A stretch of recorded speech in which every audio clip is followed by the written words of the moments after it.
This is the broadcast from City Hall, the home of the Greater London Authority. Please stand by.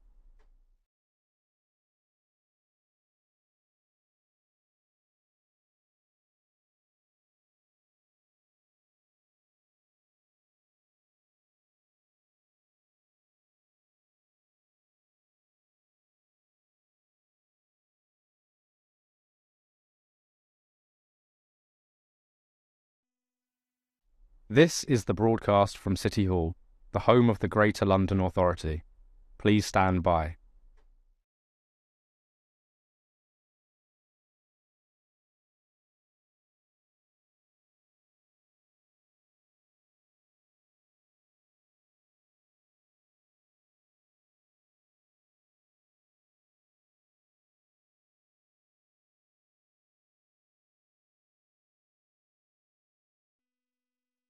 This is the broadcast from City Hall, the home of the Greater London Authority.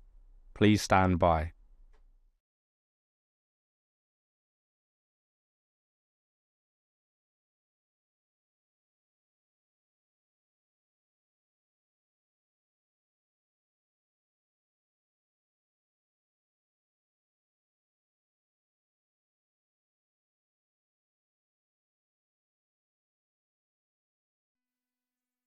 This is the broadcast from City Hall, the home of the Greater London Authority.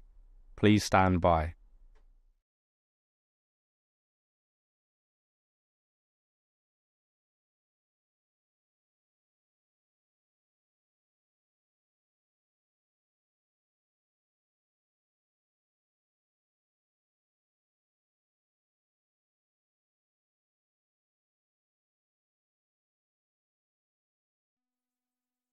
This is the broadcast from City Hall, the home of the Greater London Authority. Please stand by.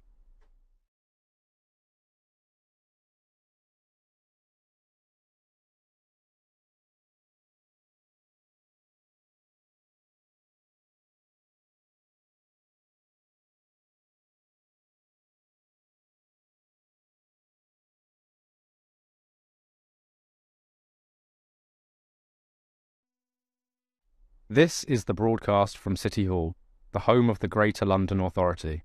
Please stand by.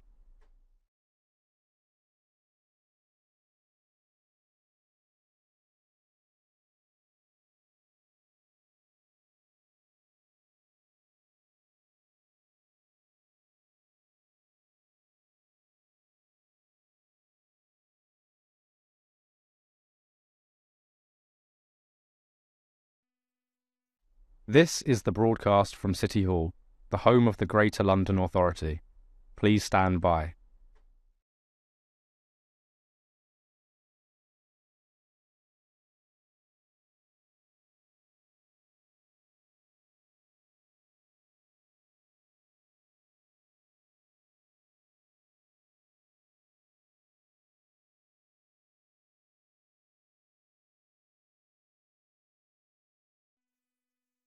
This is the broadcast from City Hall, the home of the Greater London Authority. Please stand by.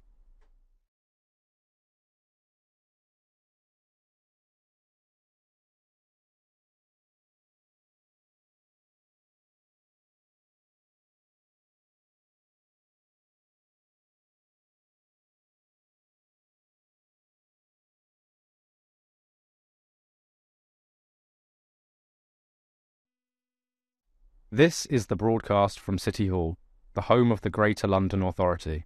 Please stand by.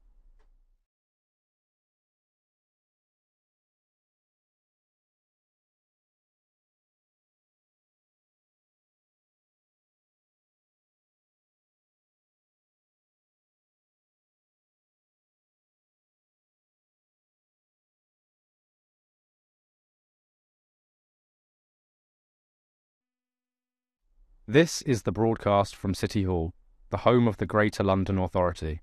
Please stand by.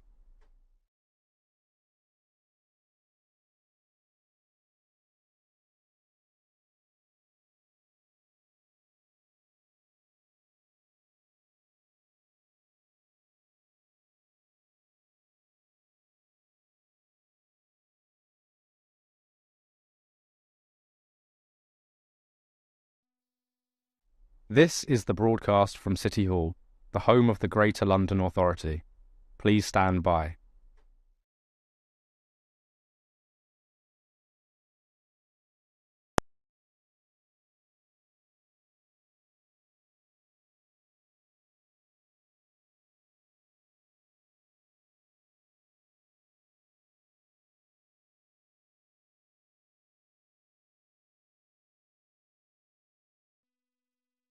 This is the broadcast from City Hall, the home of the Greater London Authority.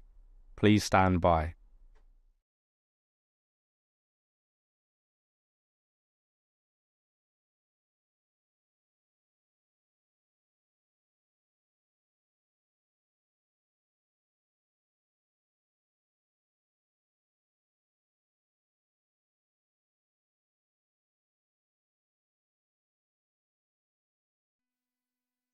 This is the broadcast from City Hall, the home of the Greater London Authority.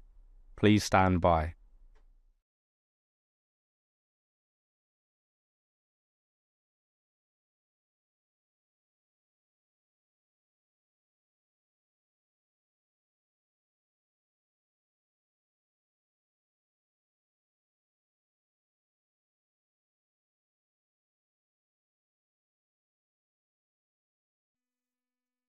This is the broadcast from City Hall, the home of the Greater London Authority. Please stand by.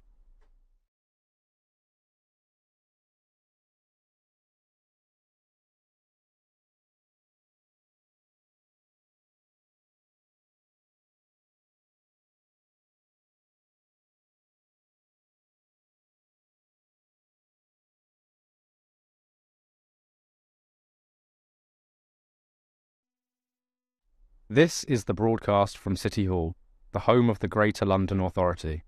Please stand by.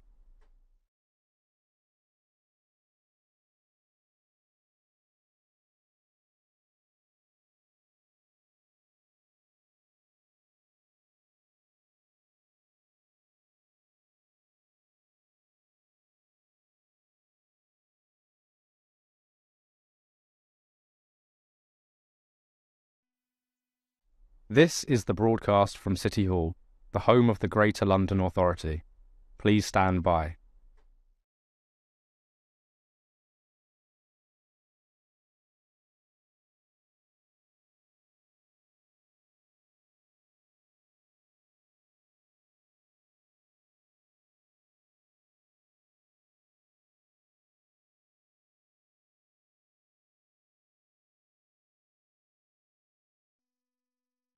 This is the broadcast from City Hall, the home of the Greater London Authority. Please stand by.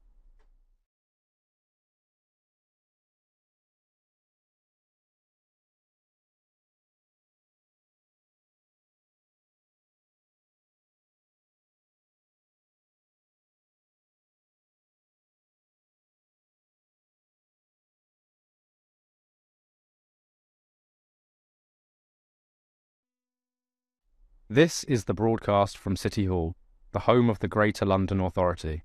Please stand by.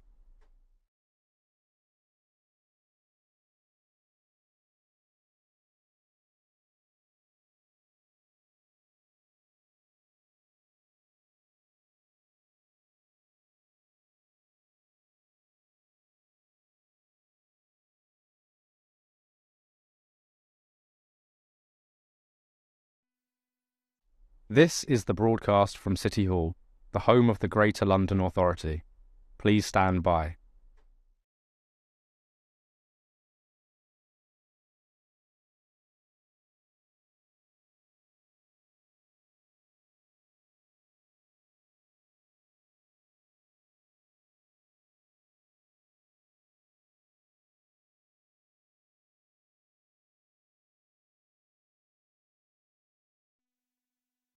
This is the broadcast from City Hall, the home of the Greater London Authority. Please stand by.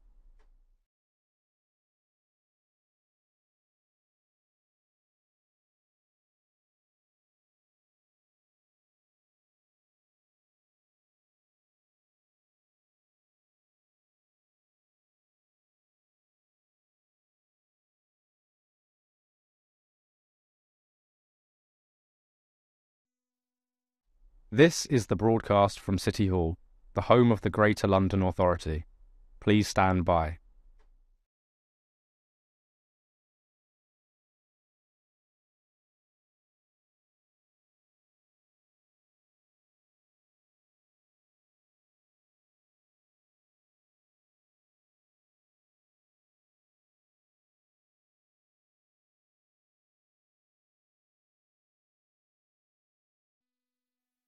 This is the broadcast from City Hall, the home of the Greater London Authority.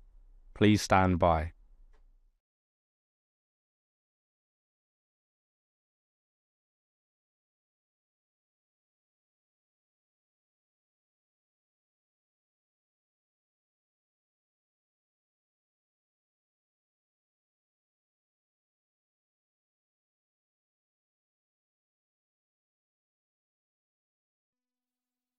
This is the broadcast from City Hall, the home of the Greater London Authority. Please stand by.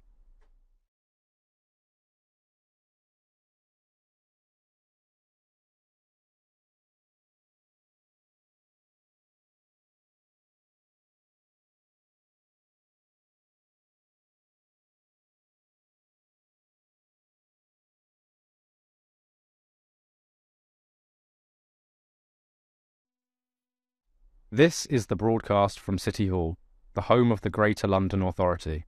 Please stand by.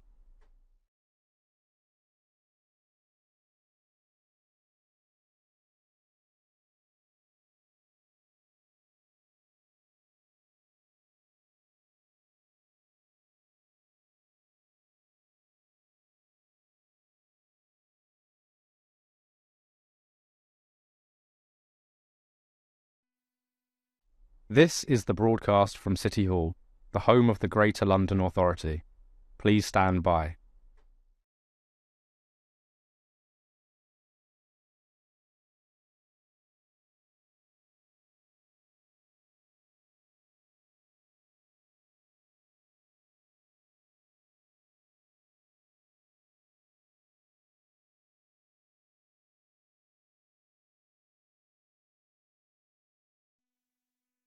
This is the broadcast from City Hall, the home of the Greater London Authority.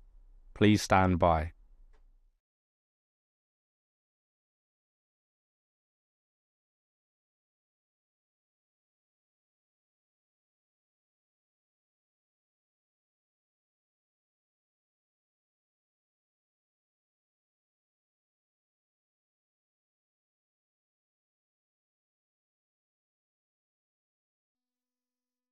This is the broadcast from City Hall, the home of the Greater London Authority.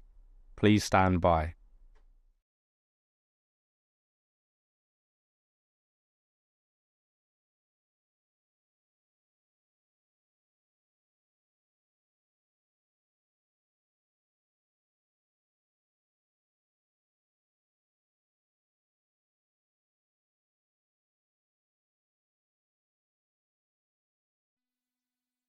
This is the broadcast from City Hall, the home of the Greater London Authority.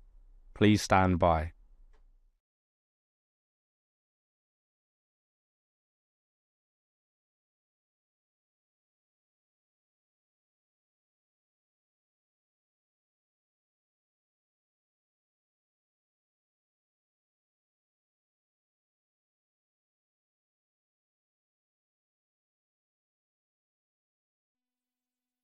This is the broadcast from City Hall, the home of the Greater London Authority.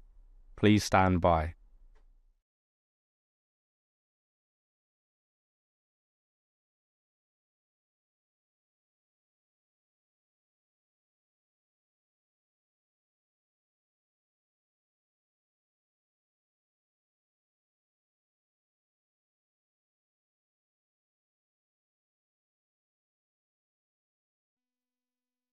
This is the broadcast from City Hall, the home of the Greater London Authority. Please stand by.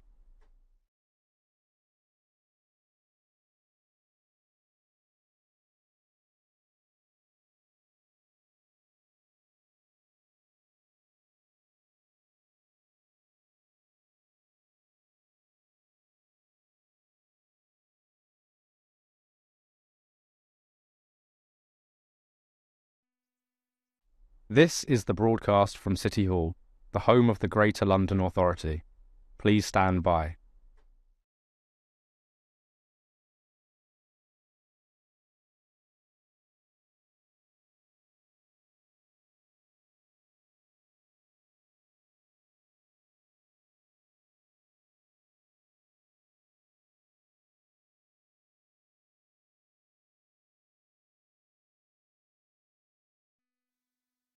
This is the broadcast from City Hall, the home of the Greater London Authority.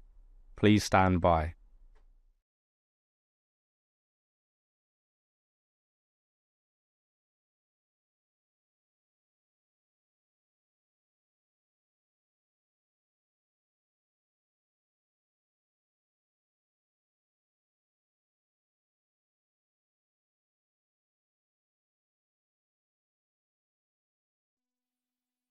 This is the broadcast from City Hall, the home of the Greater London Authority.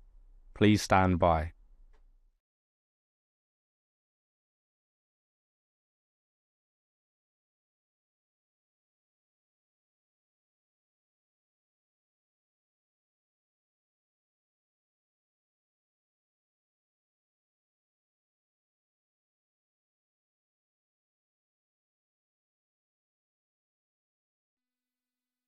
This is the broadcast from City Hall, the home of the Greater London Authority.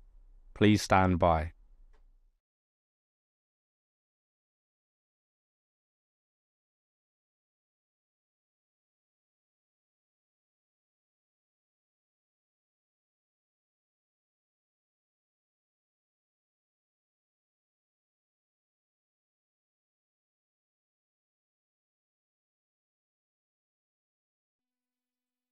This is the broadcast from City Hall, the home of the Greater London Authority. Please stand by.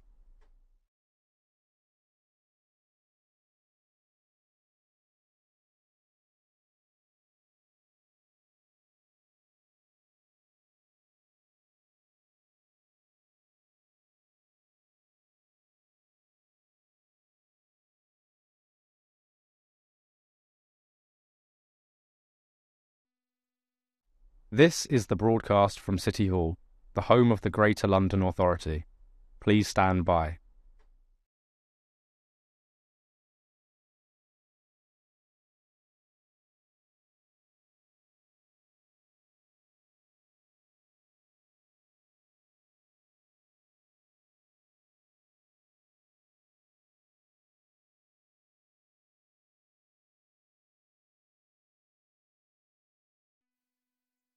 This is the broadcast from City Hall, the home of the Greater London Authority.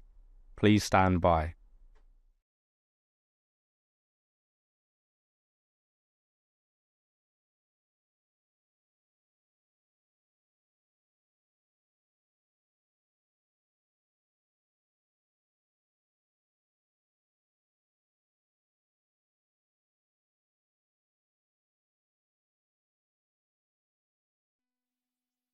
This is the broadcast from City Hall, the home of the Greater London Authority. Please stand by.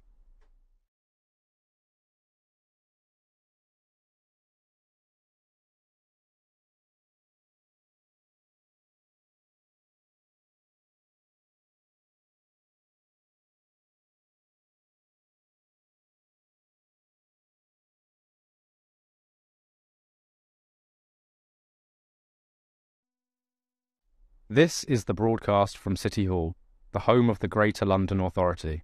Please stand by.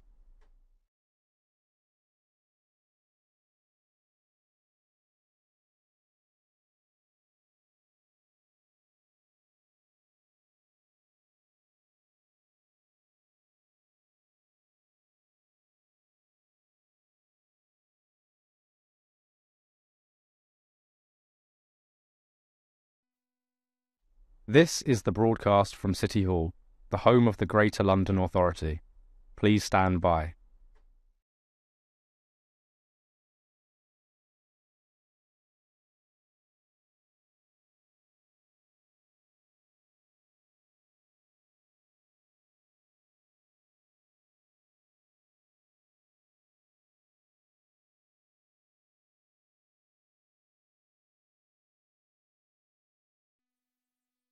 This is the broadcast from City Hall, the home of the Greater London Authority. Please stand by.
Can I ask our clerk, Diane Richards, to confirm any apologies for today's meetings?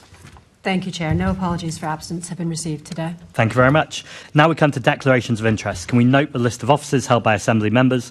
And can I also ask members if they have any disclosable pecuniary interests in specific items listed on the agenda? Thank you very much. Can we confirm the minutes of a meeting held on 22nd of May, 23rd of May and 3rd of June 2025 to be signed by me as a correct record? Thank you. Can we note the completed and outstanding actions arising from previous meetings of the committee and the additional correspondence sent and received? Thank you. Can we note the response from the London Fire Brigade to the committee's report, Action and Ambition, London Fire Brigade's Culture? Thank you. We now move on to our main item of business, a discussion on what the priorities should be for the new London Fire Commissioner. This discussion will be split across 3 panels, and I'd like to welcome our first panel of guests here today. Steve Ham, Chief Executive Officer at the Institution of Fire Engineers. Welcome, Steve. Suzanne McCarthy, Independent Chair of Fire Standards Board. Welcome. And Professor Jose Toledo, Professor of Civil Engineering and Head of the Department of Civil, Environmental and Geomatic Engineering at University College London, an expert witness at the Grenfell Tower inquiry. Welcome to all 3 of you. Thank you for spending your time here this morning. The first question to all of you, and I think I'll start with you, Jose, is how should the new Commissioner ensure LFB continues to deliver on the recommendations of the Grenfell Tower inquiry, especially those that require long-term cultural and operational change beyond compliance? Well, if you think of the role of the London Fire Brigade in regards to the city, we look at a set of extraordinarily complex systems. Buildings are getting more and more complicated, and that they're more and more difficult to assess. Now, for the London Fire Brigade, their workplace is the building on fire. So if they really do not change their culture and policies in the direction of understanding better technical nuances regarding the built environment, and not only understanding them better, but actually giving them priority and recognizing their importance, then they're going to continue to be overtaken by the changes in technology and by all the different other drivers that now are completely transforming our built environment. Thank you. Suzanne, the same question. Well, I can only speak... Can you just pop your mic on?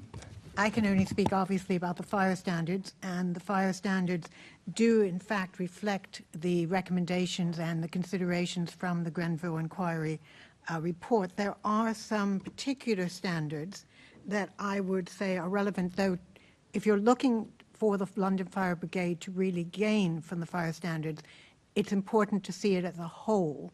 There are 19 standards and they interact with each other to increase professionalism. But the ones that are particularly relevant for Grenfell are the fire control standard, the fire investigation standard, the emergency preparedness and resilience, operational preparedness and community risk and management standard. But all 19 are actually fundamentally important, particularly leading the service and leading and developing people. Thank you. And finally, Steve. Yes, thank you. Speaking obviously on behalf of a professional body, I really want to focus on the people that make up the London Fire Brigade, I think. So, previous comments, absolutely agree with those. And there are benchmark standards, and there is clearly an agenda, I think, for certainly key decision-making roles within the brigade to be given, I would suggest, more enhanced levels of knowledge and understanding about some of these critical sort of building safety issues.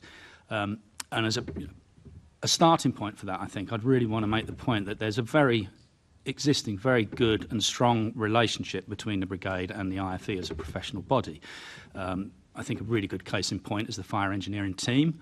There are a number of qualified fire engineers that are registered through the Engineering Council, through the IFE.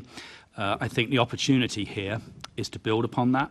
I think there are other risk-critical roles in terms of decision-making that perhaps would be worth exploring further in terms of relationships with a professional body beyond the traditional fire engineering team. Incident command, tactical advisors to incident command teams as an example, fire investigation, there are standards, etc., that have been mentioned. Anything that leads to some sort of risk-critical decision-making, particularly around the regulatory side of things, regulatory enforcement, fire safety order enforcement, any of those decisions that perhaps can be challenged or become contentious in the course of time. I think it's really important that there's a sort of third-party professional body engagement and sort of layer of professional credibility that enhances standards and internal systems that already exist. Thank you. I'm going to hand over now to Assembly Member Clark.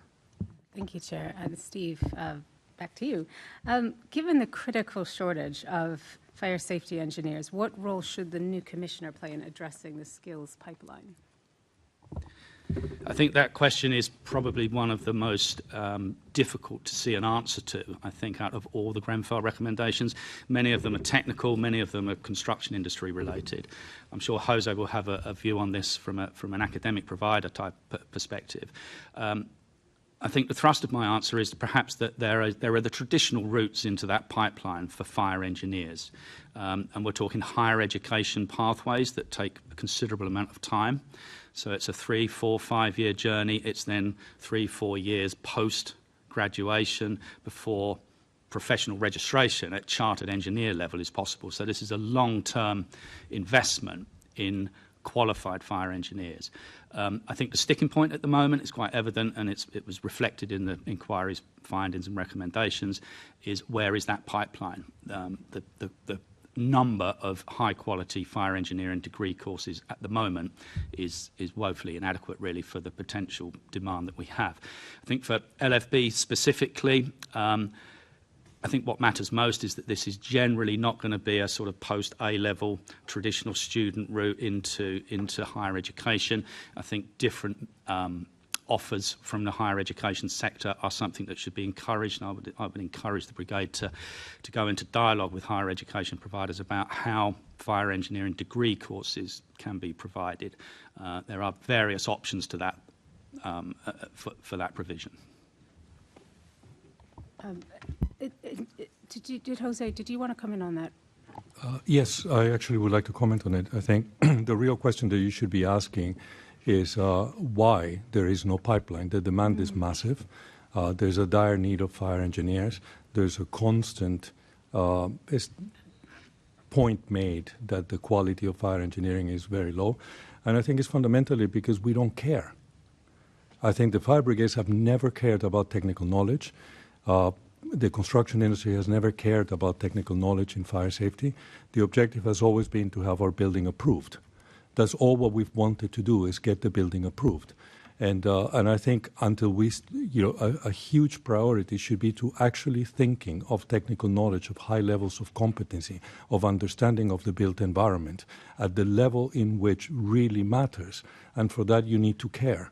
So whoever takes the role has to really understand the importance of technical knowledge. And this is written all over the Grenfell Tower Inquiry reports, The importance of technical knowledge has been neglected for decades, and we really need to start caring about it if we're going to actually provide a functional fire brigade, and we're going to have quality buildings that actually meet the standards that society wants. Yeah, that's really helpful. Thank you. Thank you, Chair. Thank you very much. Assemblymember Tyrrell. Thank you, Chair. Hello to the panel. This is to all of you, so we start with Suzanne and then work down the table. What should be the Commissioner's priorities in supporting the building safety regulators, multidisciplinary teams, and how can the London Fire Brigade ensure that it remains an effective partner in this new regulatory landscape?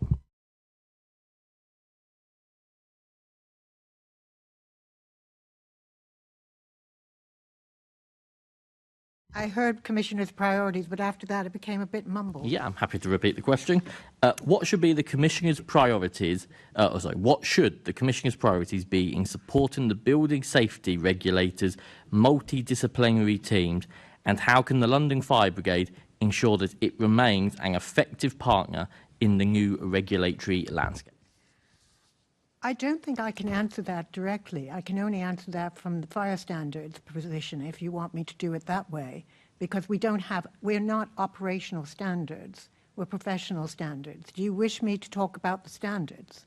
Yes, I can. Happy to move on to Professor Tyrrell. Okay. That's okay. Well, I mean, I think that if you think of the BSR and you think of the fire service, that's where the buck stops. I think in two very different ways. You know, the BSR in the sense of establishing what are the standards of approvals and what are the standards that of the competency standards that are necessary to be able to establish that a building is sound. You know, from the perspective of the fire service, it is setting out what is the standard that enables them to operate appropriately, you know, in the event of a fire, and therefore fulfill their duties, you know, and so as a result, that's where the buck stops. So they basically set the reference of what the minimum standard for competency is. So the lower the standard of competency is for these two organizations, then the lower the standard of competence is going to be for everybody else. And as a result, the new fire commissioner has to really emphasize the findings of the Grenfell Tower inquiry and push very, very strongly towards giving the necessary priority to the technical competency that is necessary to be able to guarantee that the fire service can operate appropriately within the remit of their obligations, but also that there is consistency with what the BSR is asking from buildings themselves. Because if they're not communicating through the same language, then at the end we get a confusion, and that confusion has many times led to many of the problems that we've seen in the past.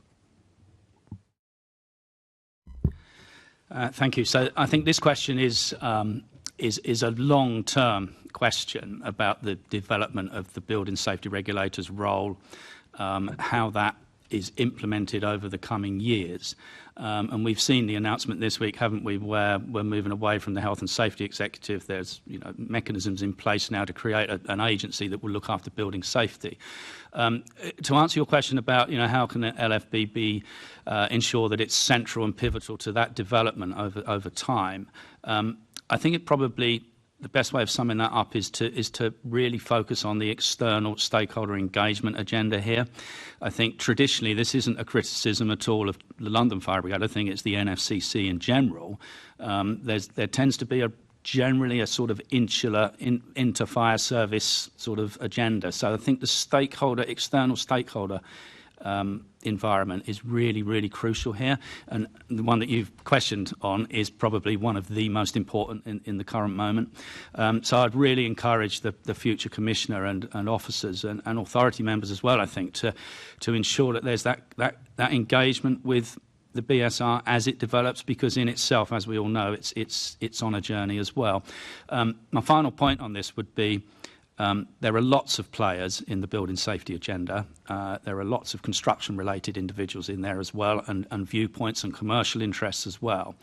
I think what is absolutely critical to this is that the voice of the organisation that actually deals with fires when they occur in buildings is heard in that entire space. So I think, my plea would be for the future for the Commissioner and others to really make sure that the LFB presence is within that operation.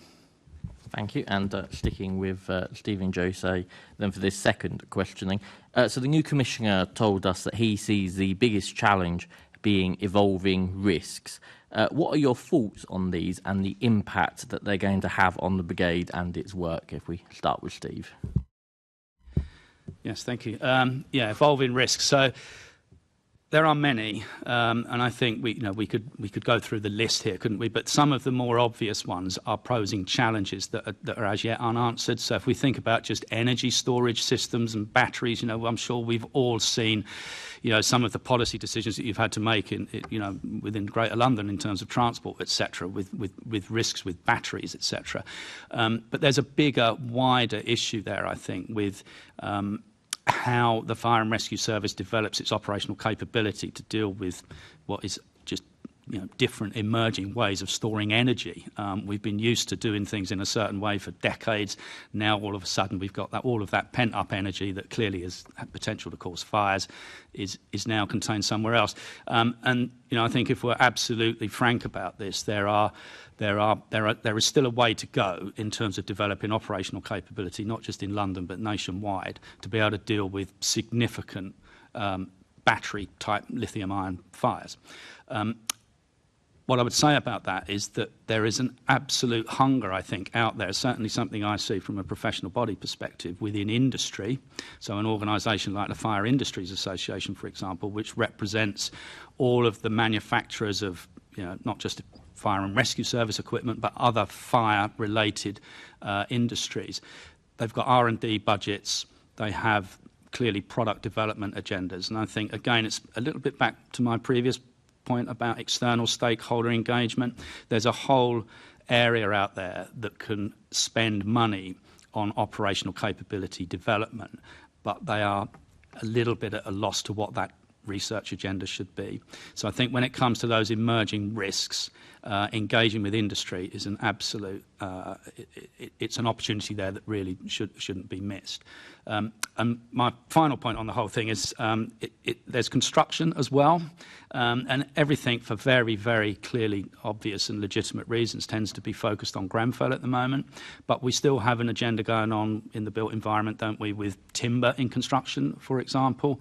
The very, very innovative designs that we see, that's why we love this place so much, because you go out there and look at it and it's a fantastic place. As Jose said, though, they are complex designs, so it's very, very important, I think, that engagement with that wider fire safety community in London is really, really important. So I think I've said probably 2 or 3 times now, sorry to repeat myself, but external stakeholder awareness and engagement, I think, is absolutely crucial here going forward. Thank you. If I may, I agree with what Steve says. I think, he listed a couple of these evolving risks: lithium-ion batteries, timber buildings, modern methods of construction, new architectures, external wall systems.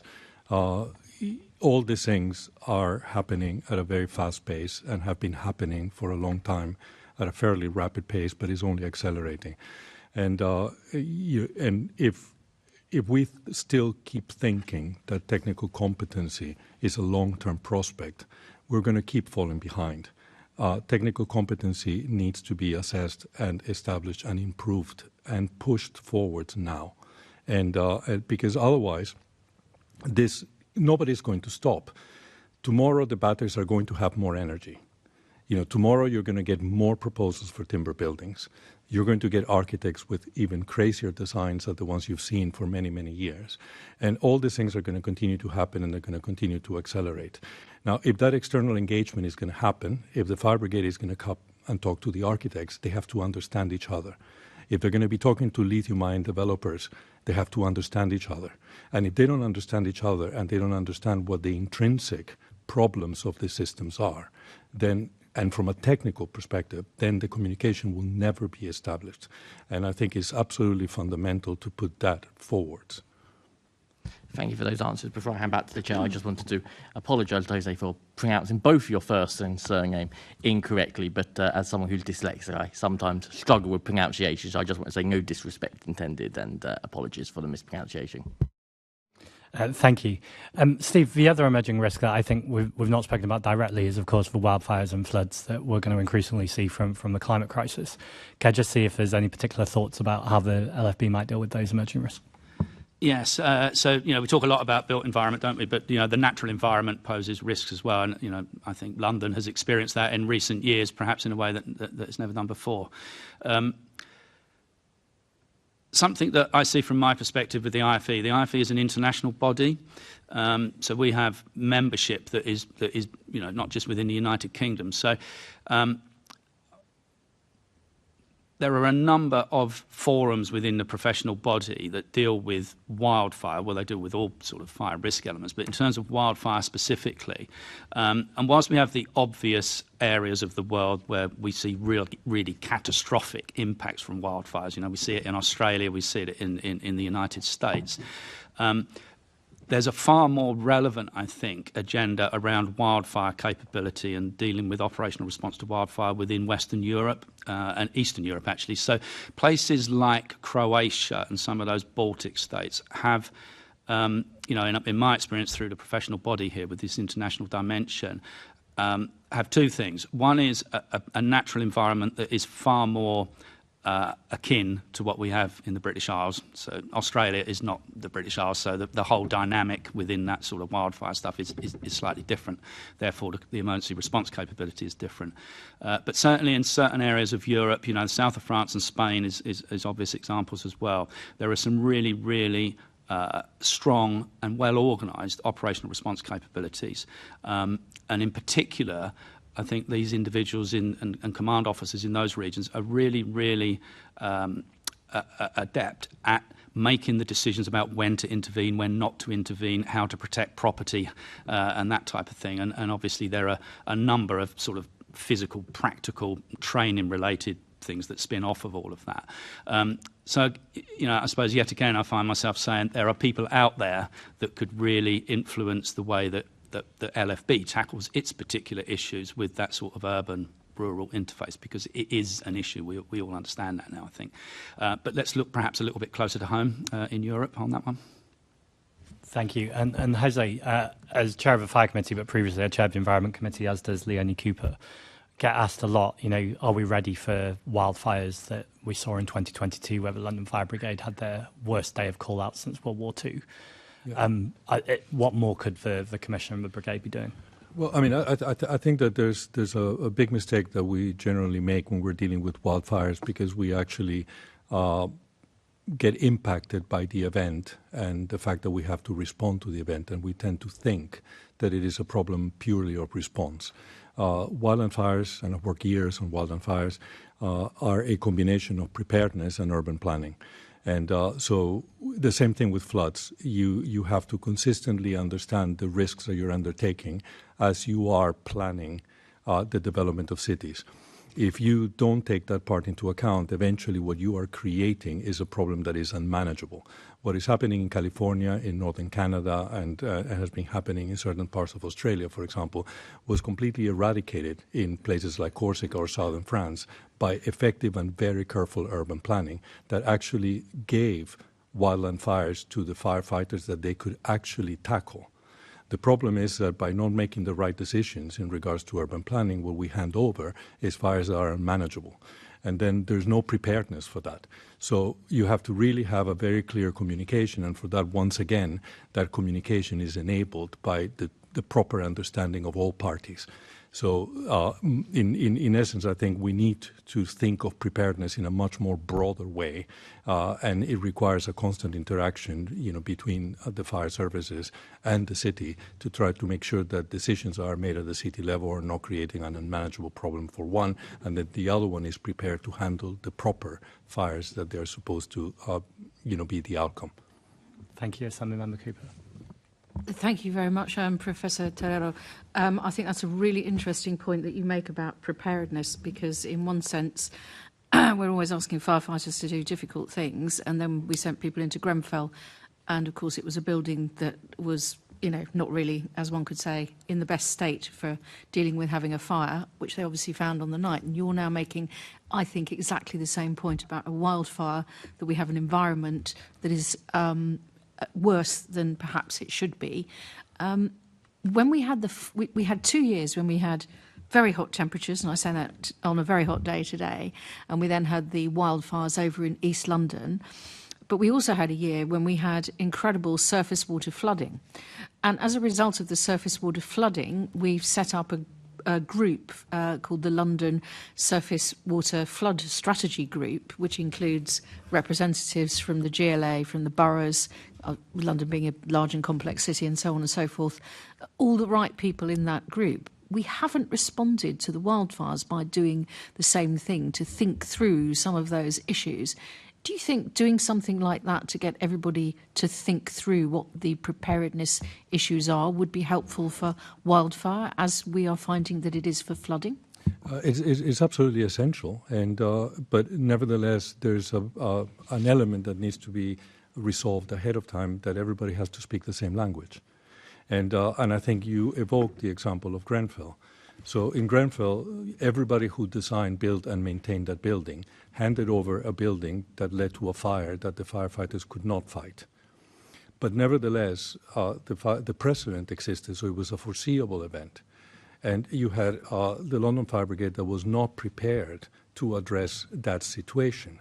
Now, you will ask yourself, given that this was a perfectly foreseeable event, that effectively all the bits and pieces were all there, and that dialogue should have been existed.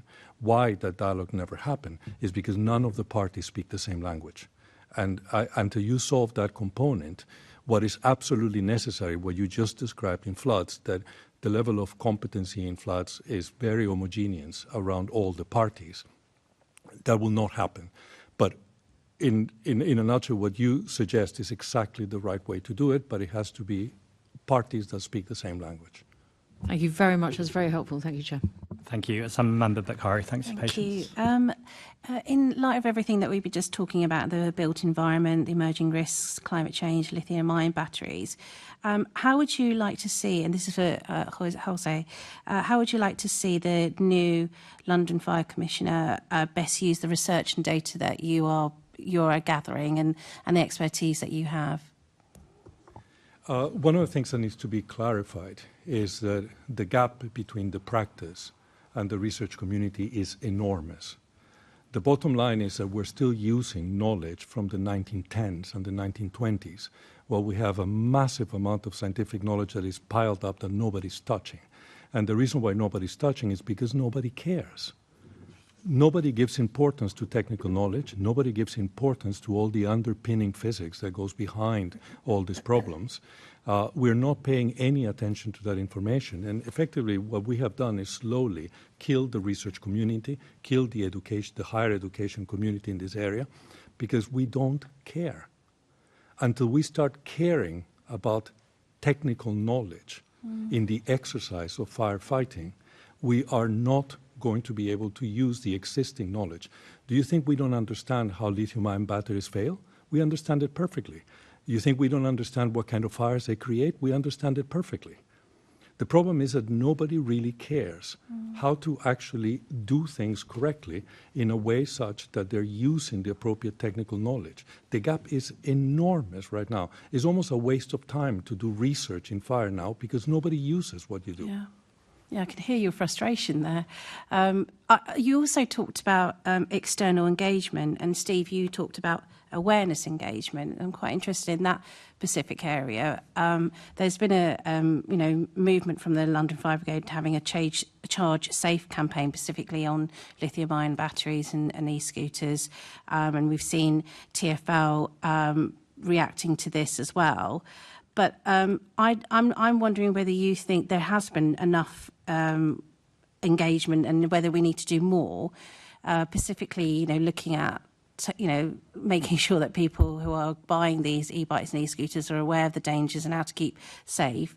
I mean, one of the things I've been pushing for is if they're going to ban these types of bikes and e-scooters from the TfL perspective, there should be a link very quick QR code on each of them so that people who are travelling can just work out, oh, why am I not allowed to have an e-bike or an e-scooter, or, you know, what is going on here? I don't think that information is really getting out to people because it is still something that people are buying. You know, it's quite a common thing for people to want to get around London easily. It's environmentally friendly, but it's still very common and people are still buying them.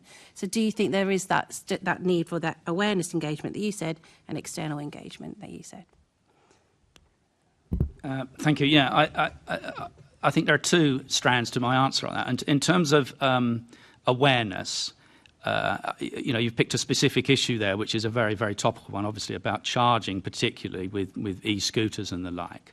I think anybody that's been involved in fire safety awareness, you know, within the general public over their career, certainly in my experience, it's a bit of a thankless task, and it's a very difficult task for individual members of society to actually comprehend why fire is a problem.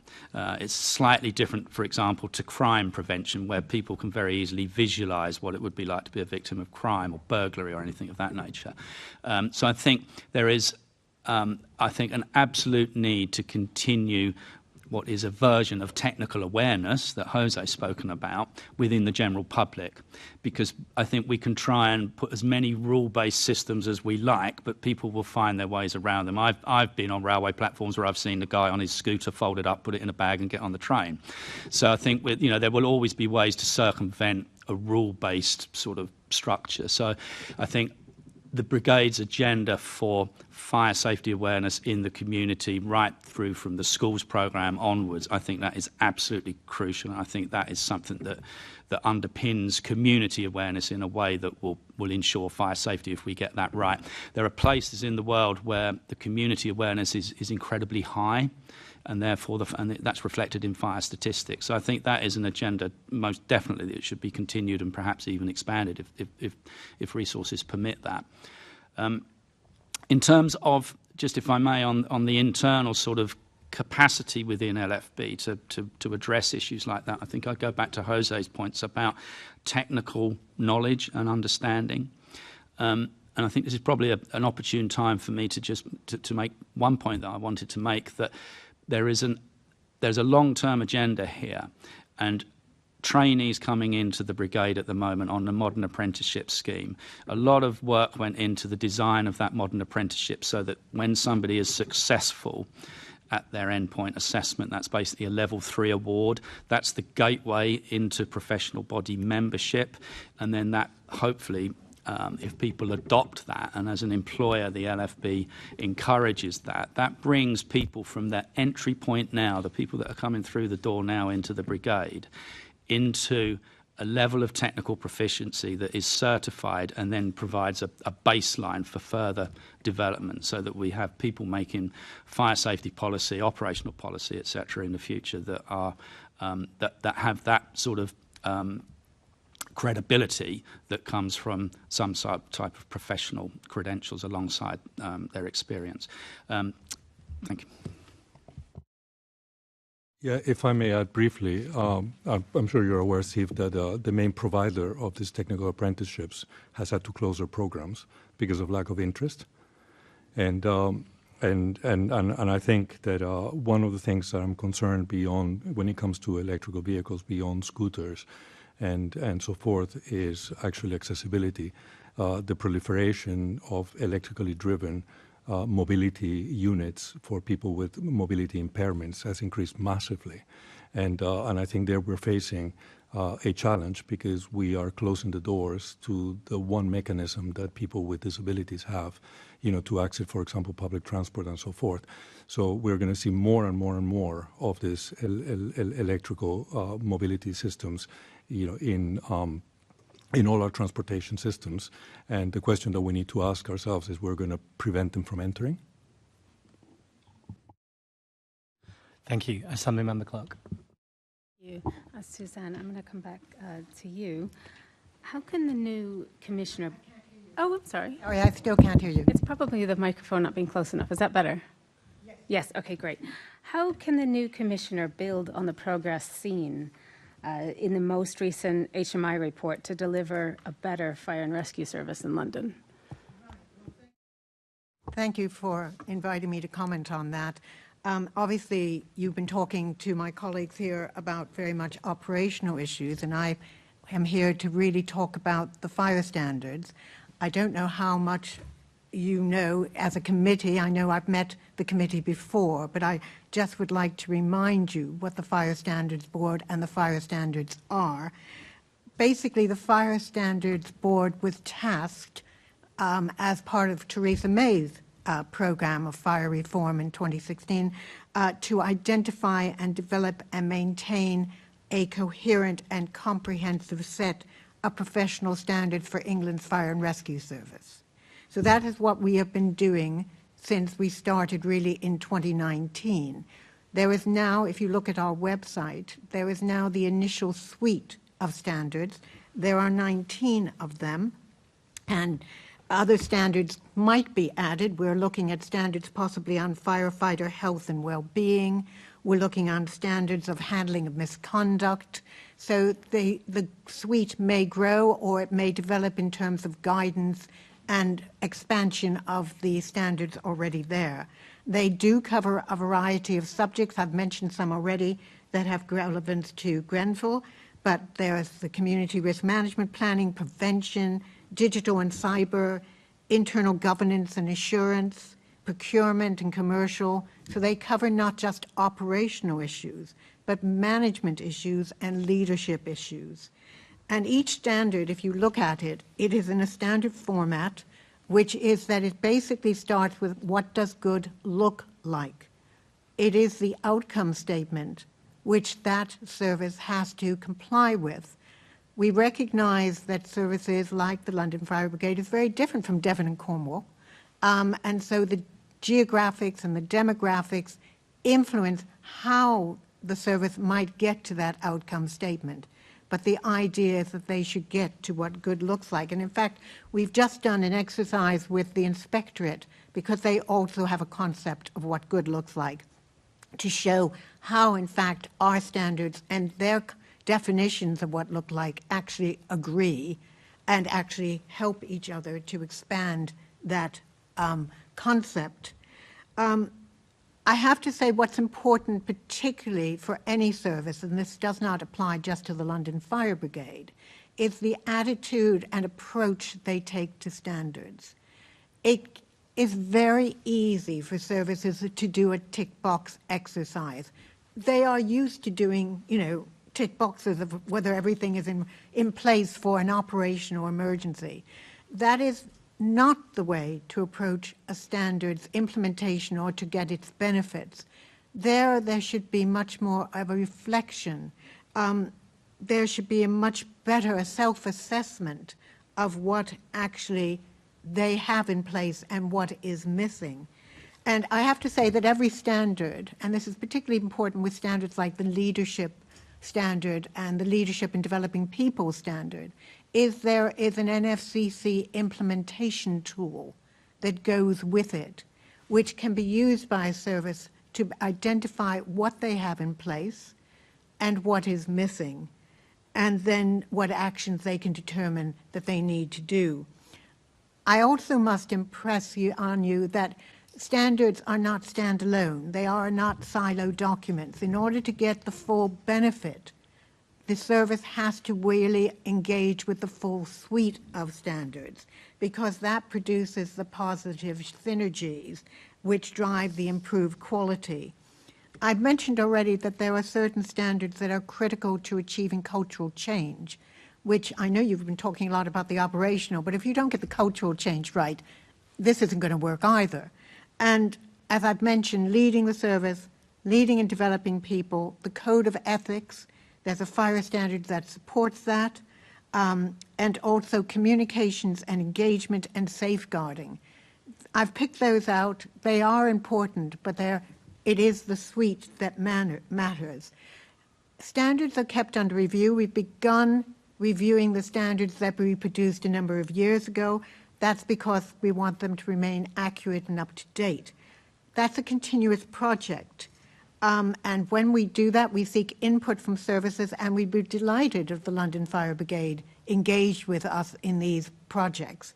But I think what's important for the London Fire Brigade in particular is that it shouldn't say to you, and this committee, the Assembly, and the Mayor are very important in this, it shouldn't say to you, well, we're not going to do any standards at the moment because they're reviewing them. They're probably, at the moment, there are very few that are going to have major changes. And it's important to get those standards in place, implemented, and actually working to create a different culture. Because I imagine if we were talking about this committee when I met a number of months ago, what you were really concerned about was the handling of misconduct and culture change. That hasn't gone away just because you want to talk about operational. Can I also mention, because it's relevant, I think, to the London Fire Brigade, that is at all services, is that we held implementation workshops.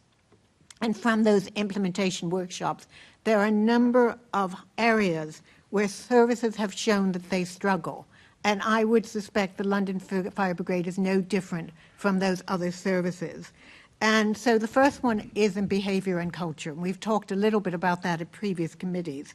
And that needs training at senior leadership, at all levels of leadership, obviously. But senior leaders set the culture. And there really needs to be substantial leadership training. There has to be very effective communications, both engagement, both internal and external, and you've spoken a little bit about that in relation to what we've been talking about. Organizational learning is quite interesting because obviously the gentlemen are talking about operational learning, but we find that that tends to be relatively good. They do learn lessons from incidents that happen. Where there is a breakdown and less achievement in organizational learning is in wider management and governance learning opportunities. So I think what we're finding here is that learning is not just about the technical. In order to do the technical well, you've got to have good management, you've got to have good governance. So they're all part of a whole. And also, speaking back to what the professor said, we've also found that data is a problem, that there is lack of data, or they don't know what data to collect, or they don't know how to deal with the data they have got. So all of those are, in fact, issues which have been highlighted in the specific context of what you've been talking about. I want to say one other thing that I think is quite important, is that the Fire Standards Board is not a regulator. That's not what we do. The Inspectorate is not a regulator. That is not what it does. It inspects services and it tells you how they're performing. And in fact, they've made it very clear that those services that implement the fire standards will probably get a much better inspection report. And they've also made that point to fire service authorities as well.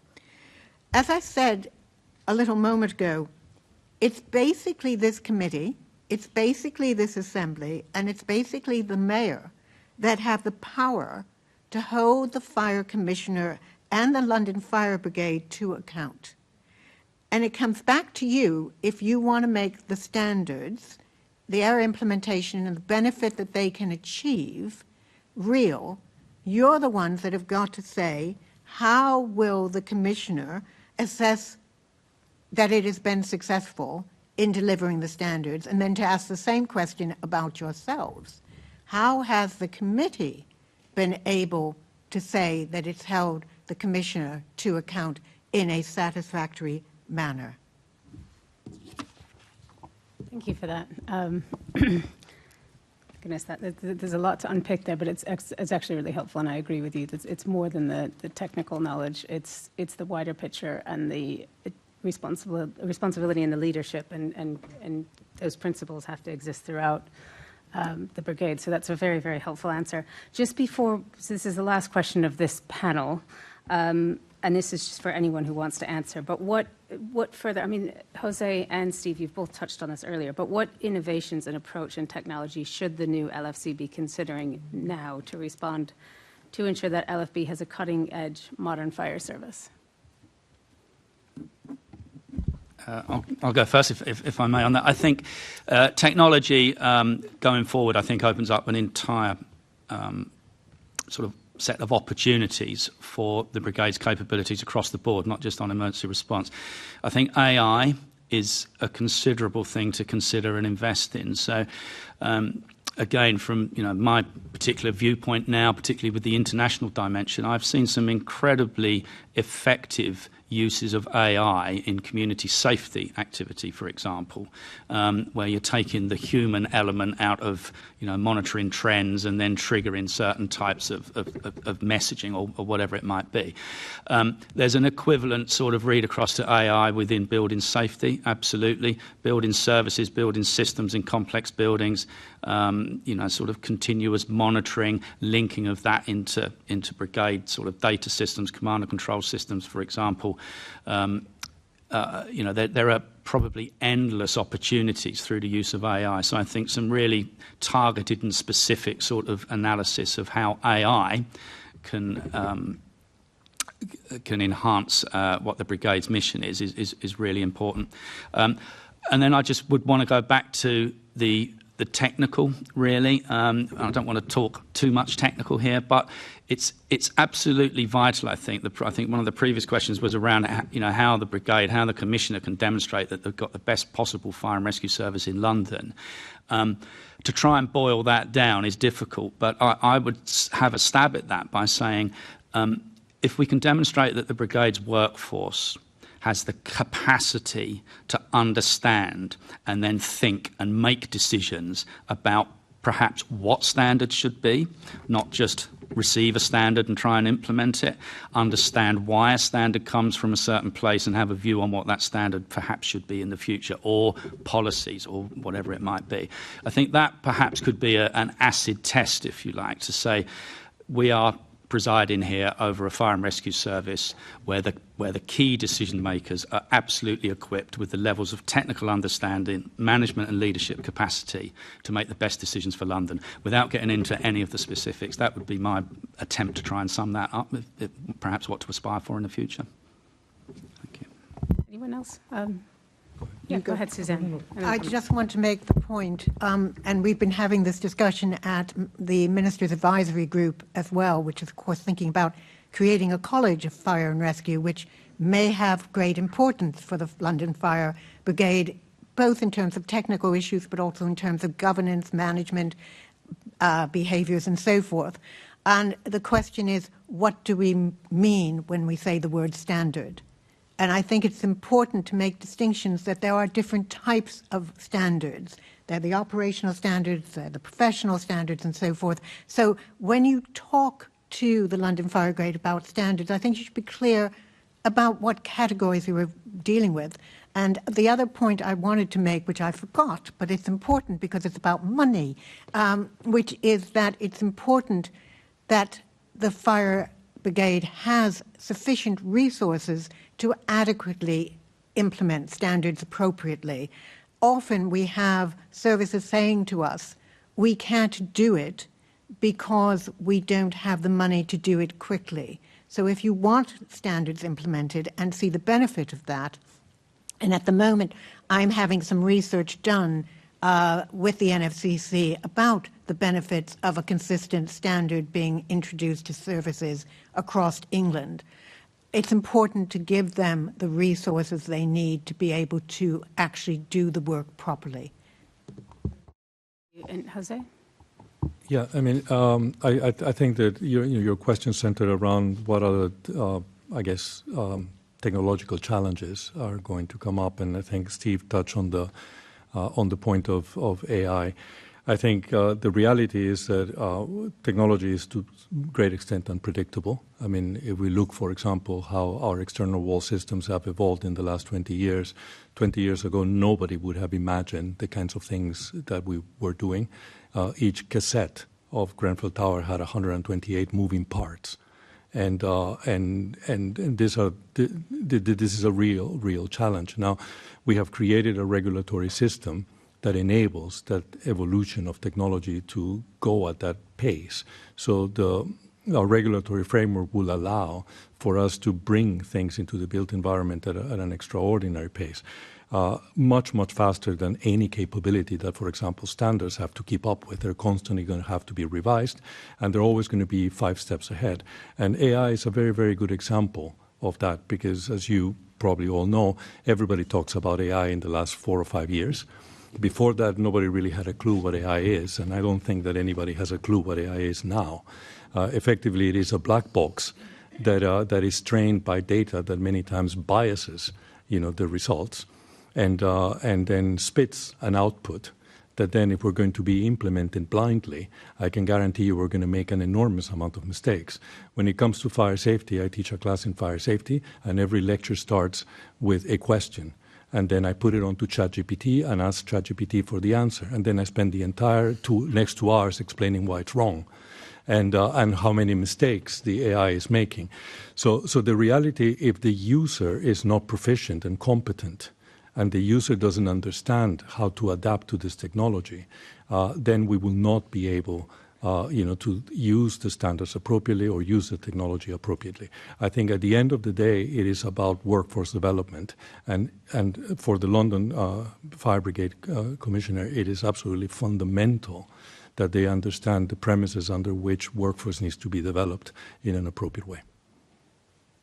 Really helpful. Thank you. Thank you, Chair. Thank you. That was so interesting. Susan, can I just ask you finally, you mentioned that there was a upcoming standard about firefighter health and well-being. No, we are considering whether one is necessary.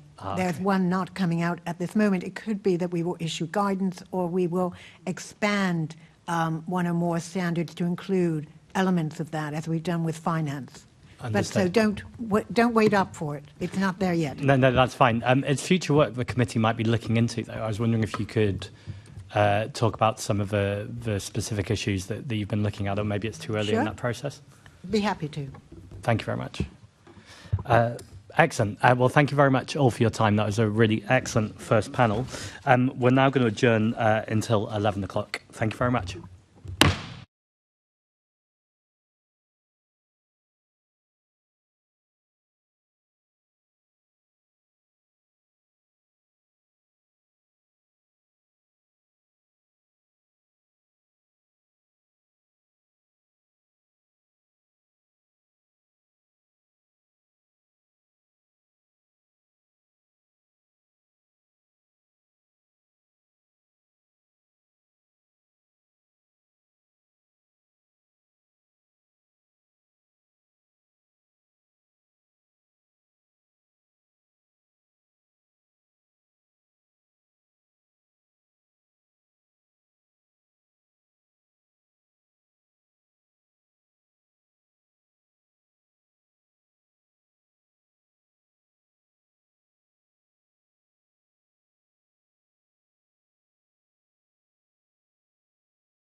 today for this discussion. Welcoming back Martin Ford, KC, Independent Chair of the London Fire Brigade Advisory Panel. Deborah Riviere-Williams, Chair of the London Fire Brigade Unison Branch, welcome back as well. And also to David Sheck, Executive Council Member for London Fire Brigade Union. My first question is going to be, what are the most urgent cultural reforms that the next Commissioner must personally lead? Can I come to you first, Deborah?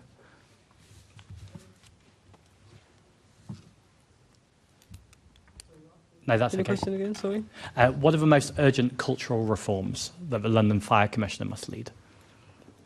So, from my point of view, it's about obviously the people. So, I think because obviously, although we're London, a lot of the people that we actually employ aren't necessarily from London. So, if you are trying to change the culture so it's more inclusive of the diverse communities in London, maybe educating more of our staff on the different communities they're going to be engaging with. Thank you. And are there any cultural reforms that you think need to be looked at or need to happen that aren't currently being addressed at all?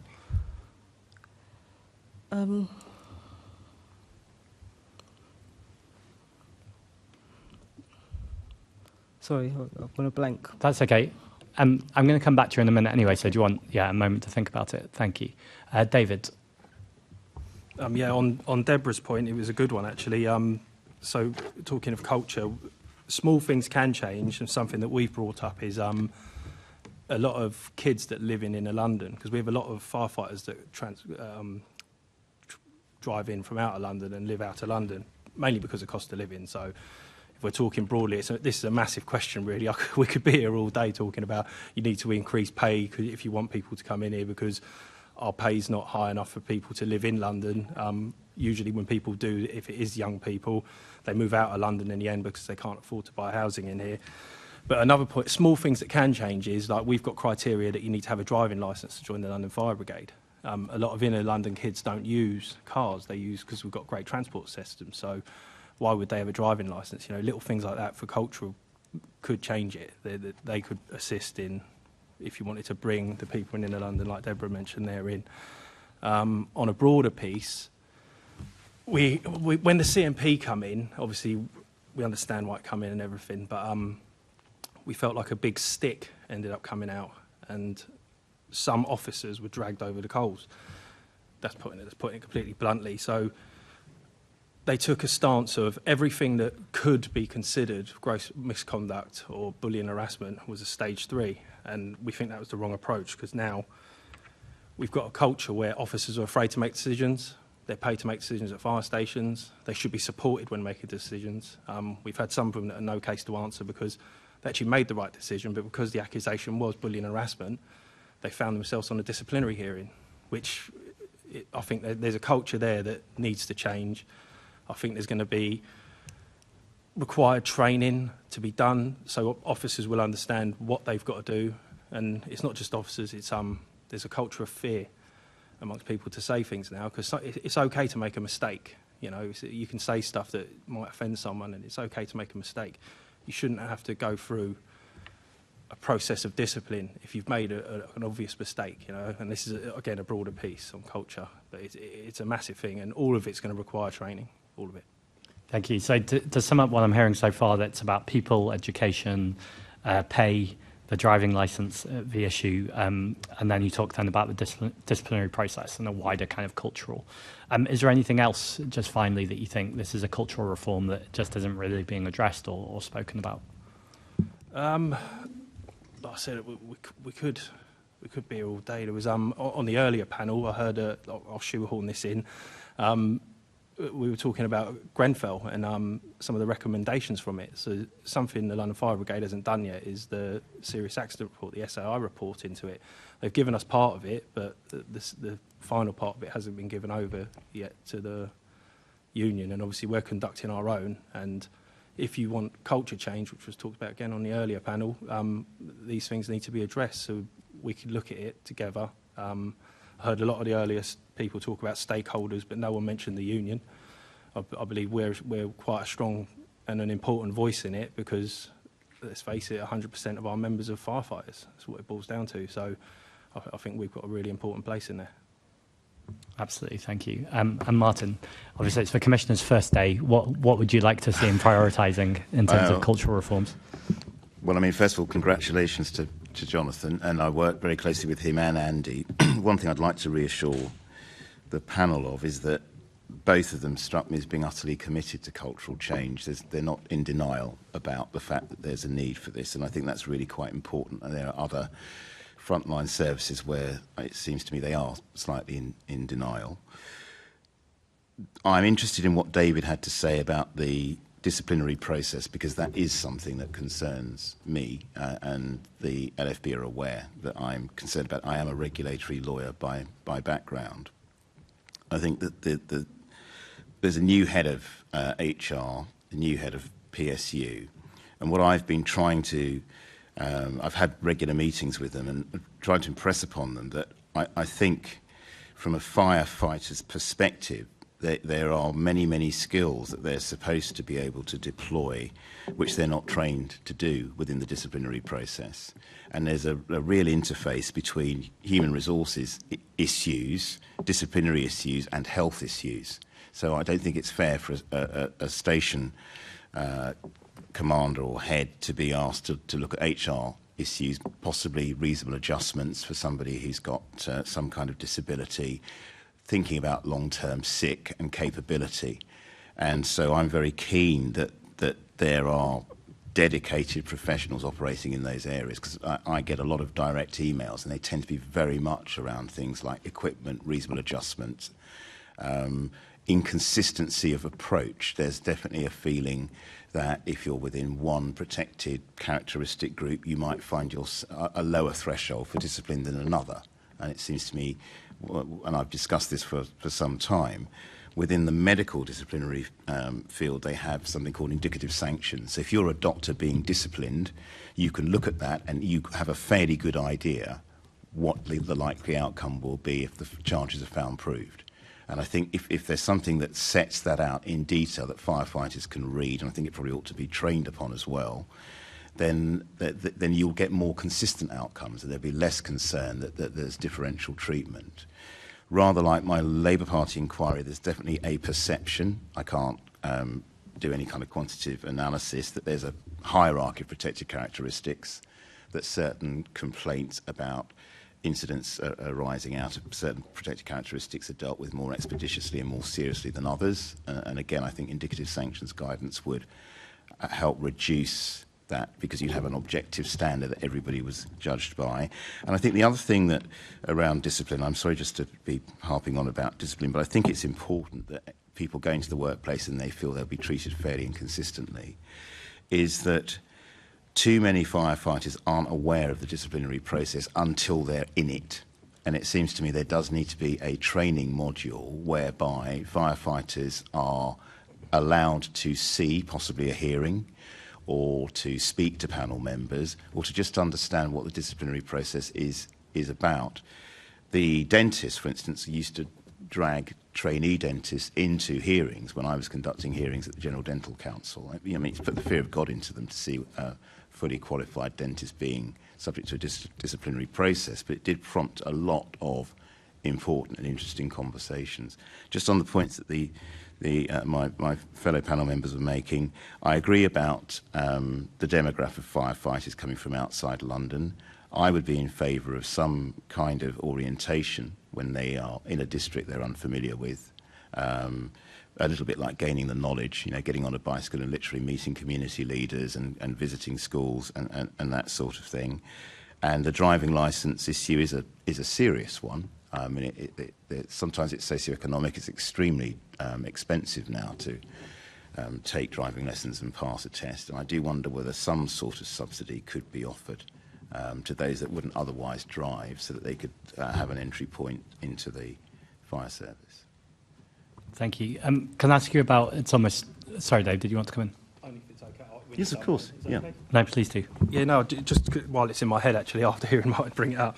Yeah, again, like I said, I could be here all day on a lot of this stuff.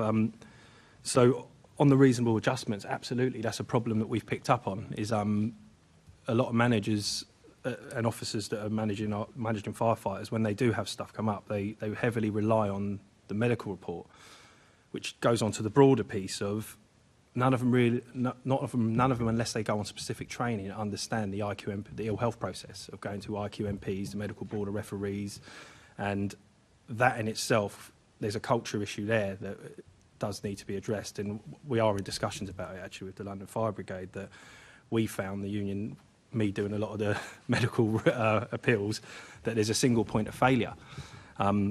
The brigade did take it on board, by the way, so it is being looked at. It hasn't been addressed yet, but that's something that absolutely needs again, it's training. So we've said for a long time, we've had it minuted in our negotiating committee, the Joint Committee for Firefighters, that we think that officers of a certain rank should have IQMP training, even if it's basic, so they understand the process and they understand that if you're not fit enough to stay a firefighter, that they understand what route they're going to go.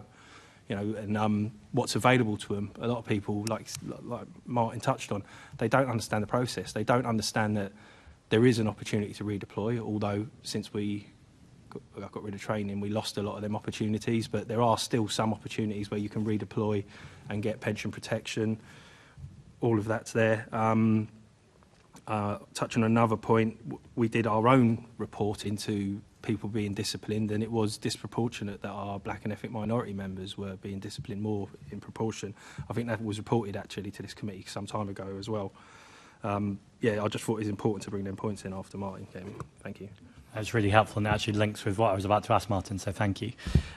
So it's really about intersectionality. Having spoken to some of the staff networks, they're very keen, particularly in data, where you have the women's network, for instance, but then you have the black and minority ethnic firefighters, and obviously you then have women who are and/or black and minority ethnic.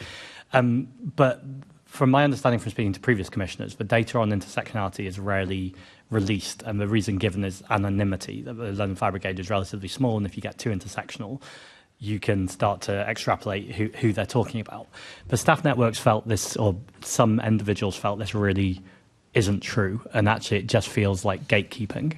And I think that came across quite strongly sometimes when you speak to some firefighters, not all, the sense of kind of a top-down organisation where informational data is kept at the top and not shared among firefighters to do the work that they need to do. Is that something you've come across? And what do you think my experience has been slightly different. It may be because we get material released to us as a panel which isn't put into the public domain, but I'm pretty insistent that the data that we get is granular.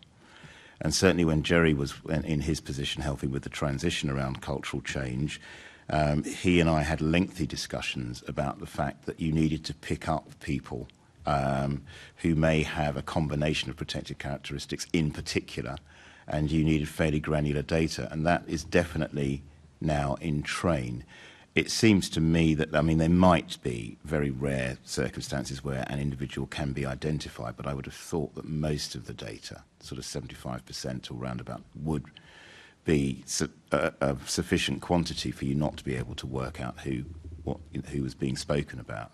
I mean, the other thing, I'm slightly sceptical of any suggestion that it's could cause an issue with anonymity, because my experience of the firefighters at the LFB is it's a pretty gossipy environment, and you know, if something happens at a station on Blue Watch, then everybody knows because of the internal networks. Thank you. Deborah and David, I'm aware I'm talking about firefighters' experiences, but I've got you both in front of me. Is there something that resonates with you, and is it something you think can be solved? Do you want to give me a specific question? Yeah, so from the firefighters that are in your network, is there a sense that there's kind of gatekeeping of data, or is this not something that you've necessarily heard come up? It's something I heard quite strongly in an informal meeting we had recently, but it was a small selected group. Yeah, I think you could argue that in any arena, really. I do think sometimes data doesn't filter down properly, so you may not. Obviously we do it for our channels. We do update people. But yeah, sometimes stuff that's been agreed and between the fire brigade and us, it doesn't filter down. But then equally, we know that we've put stuff out and it hasn't been read. So, you know, we've put circulars out that we've sent to people, and they've said, "Well, I didn't know about that." We've emailed every single member we've got, you know. So there's probably a bit of both there, to to be honest with you. And Martin's right, it's been described, the fire brigade, as Coronation Street for the gossiping. There's a bit of that going on, yeah. What I've brought with me, and I'm very happy to go into it, is at our February meeting of this year, we got the results of the LFB Your Voice survey for 2024. And what was really impressive, and it's really helpful to us as a panel, is that the participation rate was 74%. So it was taken very seriously by the firefighters. And in respect of all of the questions, which covered things such as career development, values, delivering change, there were improvements compared to 2023 across a number of areas. Only one remained static. So I think just under 4,400 staff participated in that survey. Now I hope, and if it hasn't been done, I will try and remedy this, that this sort of document is put into the public domain, because I think it's important that both Londoners and firefighters themselves see what's being said in real time by fellow firefighters, and whether there are positive things or negative things. I mean, for instance, one was that some employees felt they were not treated fairly at work, being passed over for promotions, being given more work than others, not given the same opportunities. But then a higher percentage thought that they were treated fairly. But it's still a significant number that had a negative response to that question, and that's something that definitely needs working on. Thank you, that's really helpful. I've got a couple of more questions on culture, and then I'm going to go over to Assemblymember Bukhari for supplementaries and Assemblymember Hall. Dave, do you and your members have confidence in Jonathan Smith to deliver these cultural changes and also to create a more diverse fire brigade? I'm aware he is behind me, but... No, but it's also a really serious point in terms of... On a serious note, we work with Jonathan as AC and Deputy Commissioner, and we're interested and excited to see what he's going to bring, because it will be... We like the appointment of him. We're glad he become Commissioner. He's always had a sensible head on his shoulders.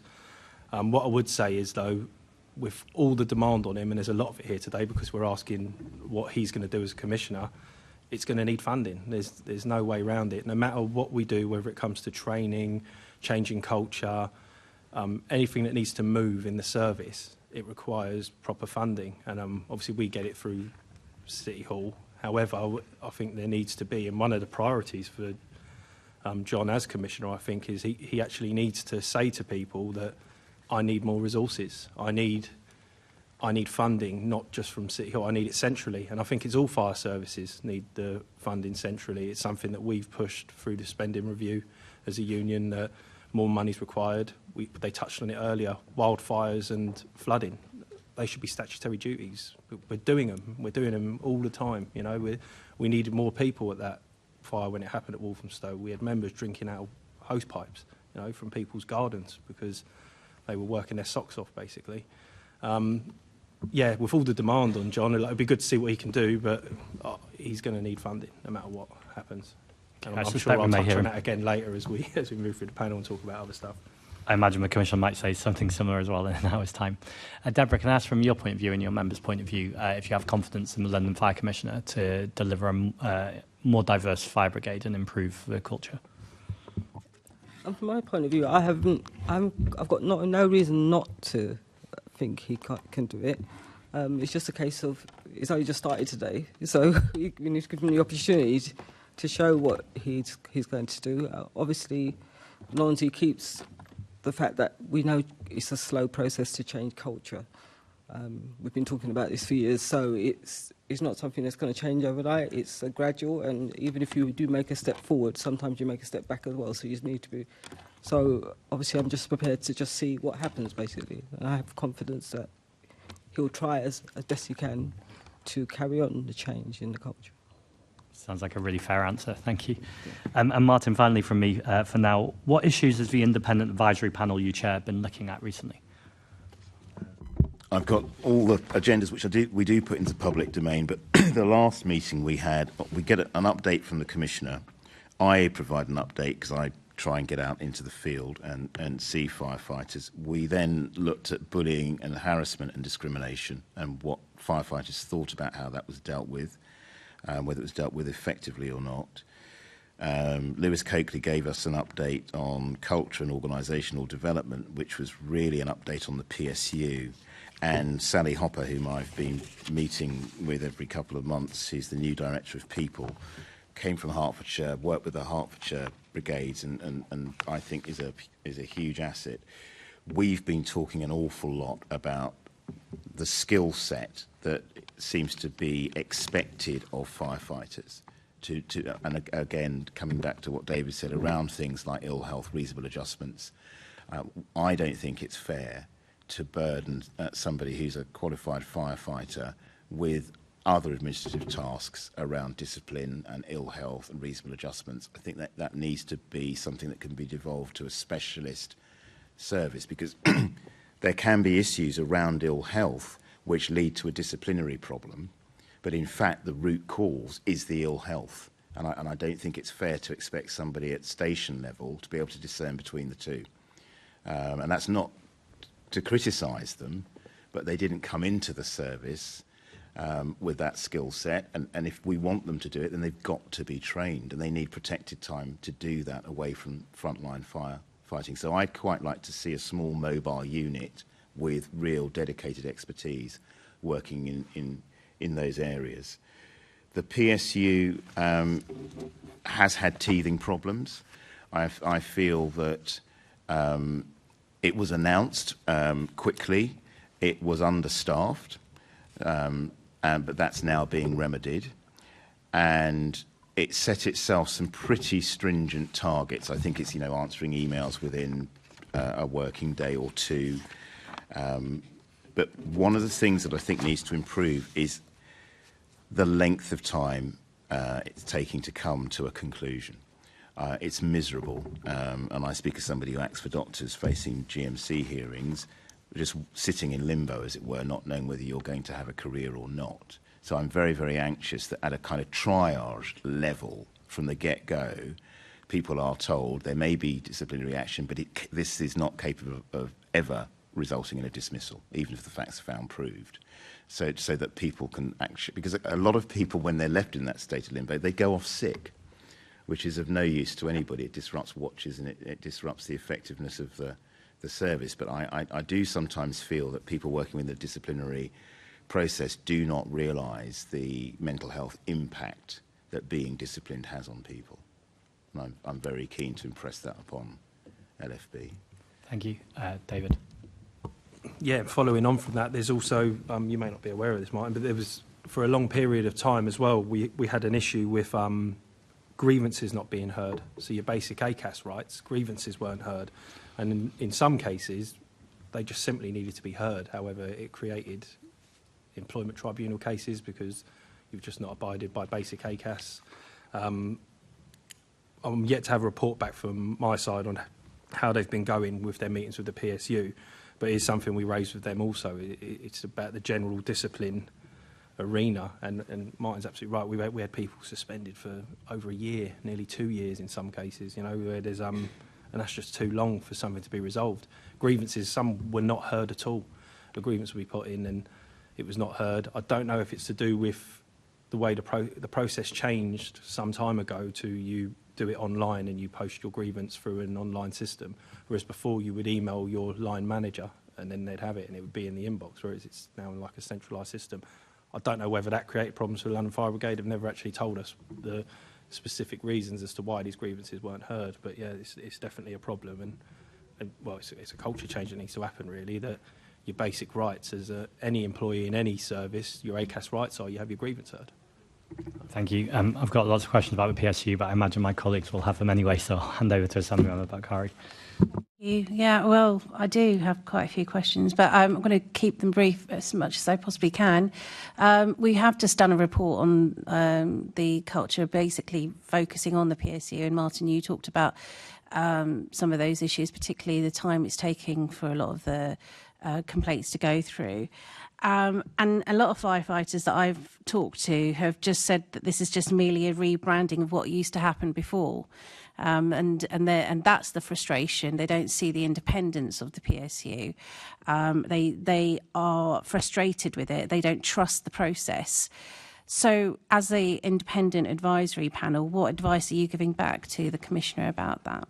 Well, to be frank, quite a lot, because, as I said, the PSU initially, I think it's all very well-meaning, the transfer from CMP to the PSU, but you need real expertise. I mean, the regulatory law is complex, and as I've said, I feel quicker decisions need to be made about the severity of matters, whether they should be resolved at local level or whether they actually should result in a hearing at all. And it was interesting in David saying that he felt the default mode was, if in doubt, discipline. I mean, they really shouldn't be having cases which are ultimately determined as no case to answer. That's a failure of the system. If you can't see that there isn't a case to answer on the evidence that you've got at a very early stage, but again, there is sometimes a feeling that that's quite political. It depends on who's making the complaint and who's being complained against, which is why I'm very keen on this indicative sanctions guidance document, where you are told these are the sorts of behaviours that can lead to a disciplinary hearing, and you also say these are the aggravating features. So it could be a repeat offender, a failure to keep up to date through training. And these are the mitigating, long unblemished service, one-off, genuine misunderstanding, immediate apology, contrition. And all this should go into the mix in deciding whether there needs to be a hearing at all. Is there a role for mediation, for instance? Because it seems to be a lot of grievances could be dealt with via mediation, but then you need an expertise in that. I don't think that's something I don't think you could say to a borough commander from a non-legal background. I mean, I'm a qualified mediator. It took me. Yeah, I like the idea of mediation. Absolutely, there's I many do feel in the circumstances employment sphere, and I'm not I dabble in employment around doctors, but I have been in situations where I've said to my doctor, I don't think there's a case against you, but you'll forever be looking over your shoulder. Do you really want to work in this hospital? And if the answer is no, then we'll say, well, let's have a mediation. We want a decent reference. We might want 3 or 6 months pay, and you will get rid of a doctor that you don't like, and the doctor will go elsewhere where they feel more appreciated. And so I'm a big fan of mediation. I think that the battle lines get very, very firmly drawn, and people become very entrenched. I can think of nothing more horrific. I mean, have you seen the complaints procedure in PSU specifically being weaponised as well? Internally. I think there's always the potential for that. I mean, we've had a rash of cases at the Bar Standards Board with people picking up on social media comments. Could be about judges, could be about cases, could be about the situation in Gaza.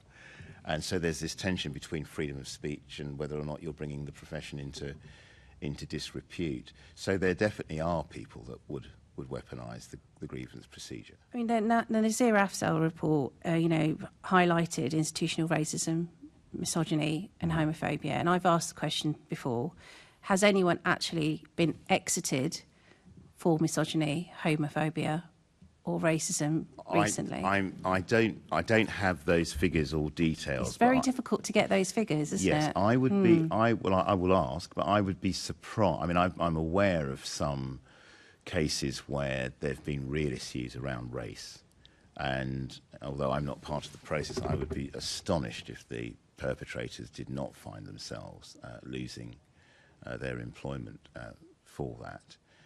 I think the watch culture has its strengths and its weaknesses, and I've noticed going to stations that you quite often get a fairly dominant figure within a watch, and they're usually the last to speak to me. But you can almost feel a slight element of control in the room. And I've had more interesting conversations walking across car parks with firefighters about what they really think than when they're all sitting in with their watch. And I think that is difficult sometimes. Okay, so just to clarify, you've not heard of anyone that has lost their job because they were racist, homophobic, or misogynistic. Last question. the future of the independent advisory panel and yourself as chair. What's the next steps going forward in the long term? Your position and the panel itself going forward. Well, what I feel, I mean, we were initially appointed for a year. I think if we haven't made a real difference within 2, then it's not been effective at all. So what I would like to do is produce a written report about that which we have asked about, the answers that we've got, and certainly present it to yourselves and say where we think progress has been made and where we think progress needs to continue. And then I suppose it will be a matter for the powers that be as to whether that's where we leave things, or maybe we make recommendations and revisit at 6-month intervals, or call for more granular data. But I certainly think that there's still quite a lot of work to be done, because so you're hoping that this role continues for yourself, or I'm very happy to continue in the role if and you'd like to see the panel continue in the long term as well. I think so, because I think that as Deborah has said, I mean it's a slow and gradual process, and there can be missteps and there can be unintended consequences. I mean, people can be very well-meaning around the issue of culture and get things horrifically wrong. I also feel that we need to have more interaction. So David and I said we will be in contact after this meeting with the unions, because I think that because the LFB is so heavily unionised, they have a pretty good feel for what firefighters think is really happening. And I'm slightly depressed to hear that they think the PSU is just more of the same. And it's just, if you like, a title change rather than a change in the culture. Because I do think the culture around the disciplinary process is really, really important. And I mean, the fact is, we're still getting that feeling of the PSU not being independent, not being transparent. The fact that we still need you means there's still a problem then with the process. Very much so. Yeah. And as I've said, there's a new head of PSU, there's a new head of people, and those positions were not filled, or they were filled by people on secondment, and you need buy-in, and they also need to know. So I don't think HR and PSU staff even sit geographically very close to each other, but it seems to me that you will need HR advice when you're looking at the disciplinary process on occasion. So there needs to be a lot more cross-pollination, and I've made this very clear to Sally, and she agrees with me, between those two departments. Thanks for your patience, Assembly Member Hall. I'll keep this very brief because we're running out of time. I wanted to dig deeper. I'm very sorry that some of your members feel frightened of saying anything in case they offend. And as a politician, I completely get that. You're terrified. And it's one thing being like that at work. It's quite another thing within a watch where you act more like families together. So I would have liked to have talked about that, but we haven't got time. So I will just briefly say the reason for bringing in driving licences, I remember when we didn't have enough firefighters that drove, and it was a very dangerous situation we were in. So whilst I appreciate what you're saying about many people not having licences, it's absolutely vital that we've got more than enough firefighters that can drive those enormous vehicles. I watch with awe when I see them reversing. Thank you. Thank you. Assembly Member Clark. Yeah, thanks for that. I'm going to lead off on some questions to do with equipment and training, which then colleagues will follow on. But just Dave and Deborah, whichever order you want to go in, how well does the current equipment meet the needs of diverse crews in terms of fit, comfort and protection?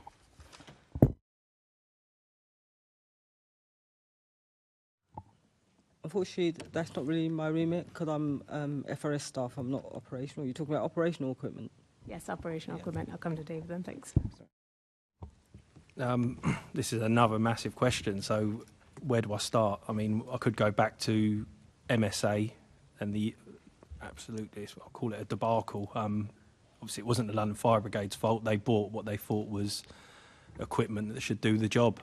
And then it turned out that it was an absolute nightmare for us as a union. Our members complaining about all the faults with it. The London Fire Brigade, I know they took a hard stance with MSA on it as well because there was definitely failings. Things changed, obviously, the harnesses. Equipment, we've still got BA boards at the minute that aren't fit for purpose. And obviously that's one of the GTI outcomes is that telemetry should be working. The BA boards, we're still picking up issues with that. That's a piece of equipment. On a broader piece, we've got there's some good things happening. We're doing a trial that we've agreed with London Fire Brigade for wildfire machines. We've done it 2 years in a row now. It'd be good. We haven't had a report back on how it's gone yet. We're hoping to get the report back from London Fire Brigade, but we see that as a positive thing moving forwards, because some of our members told us they just couldn't physically get to certain areas. So good thing if we're adapting and learning from where things went wrong in the past.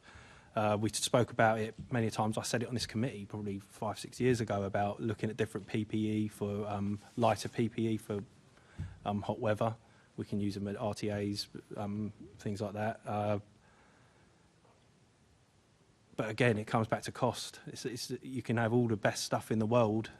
Who's going to get the money for the London Fire Brigade? And I think this is where it all comes in. I think we do it as a union. I think it's probably going to come down to you as a committee to say, look, we've got a lot of change that needs to happen here. We need to work better with equipment. The Commissioner is going to have to do it himself. I think it's got to come from all of us to say, look, we need funding. And I know it has happened in some places, but I know I do follow a lot of you and keep an eye on what you say. So I know things do get said. But effectively, that's what it all boils down to. We want all this change. We want to do that. We want our members to have the best of everything. But it's all funding. And what you find is when you try, if it doesn't increase, you end up losing it somewhere. Going back to another point, what Martin was talking earlier about we're talking about PSU. I don't think there's enough HR advisors now because we've lost some. So yeah, it's good that we've got the PSU, and I think it's really. I actually do think we should move away from CMP because they were costing an absolute fortune. And the expertise of having someone who understands fire in the PSU and can look at a complaint and go, well, no, that's actually your job. We've noticed that happen where that could have been nipped in the bud. And some of the complaints that probably have come in, Hina, on one of yours, is that the PSU had to carry out recommendations from the CMP. So if they said this has to go to a stage 3 because it could potentially be bullying, they went to stage 3. And that's what happened, and it played out. And then that's probably why some of them come back as no case to answer, because they looked and went, well, actually, no, that person's been doing their job. I strayed off on a bit on equipment there. But another bigger piece is the training. Well, we've been saying it for years, and we keep saying it. We think training should be brought back in-house. Babcock, the contract's always been too stringent. We have had reports back that they are looking to be more flexible with things the fire brigade want to do. But as far as we're concerned, the fire brigade should have full flexibility. If we need to train on something, the fire brigade should be able to say, right, we need to train on that. Our people are going to be able to train on whatever adapts, whether it be wildfires, flooding, anything. You know, we should be able to do that, and it shouldn't be such a mammoth task to say we need to train on that and a slow turnaround. And that's where we are on it. Yeah, thank you for that. Martin, did you want to come in as well? Yeah. As you were asking the question, I wrote down BA boots. I've got quite a few emails about the breathing apparatus equipment. Another firefighter complained to me that he had a doctor's support for some specially adapted work boots, which took months, I think, to be sourced.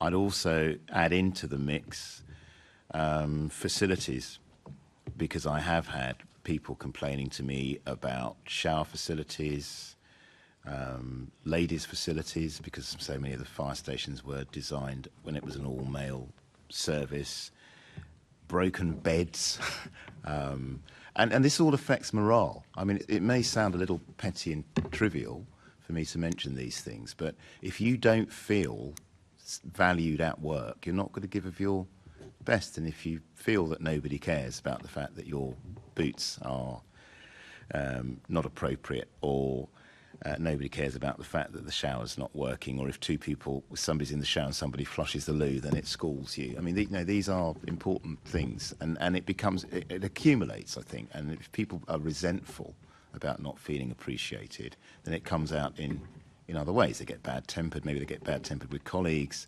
Then you get a grievance taken out, and you analyse the root cause. It was about facilities.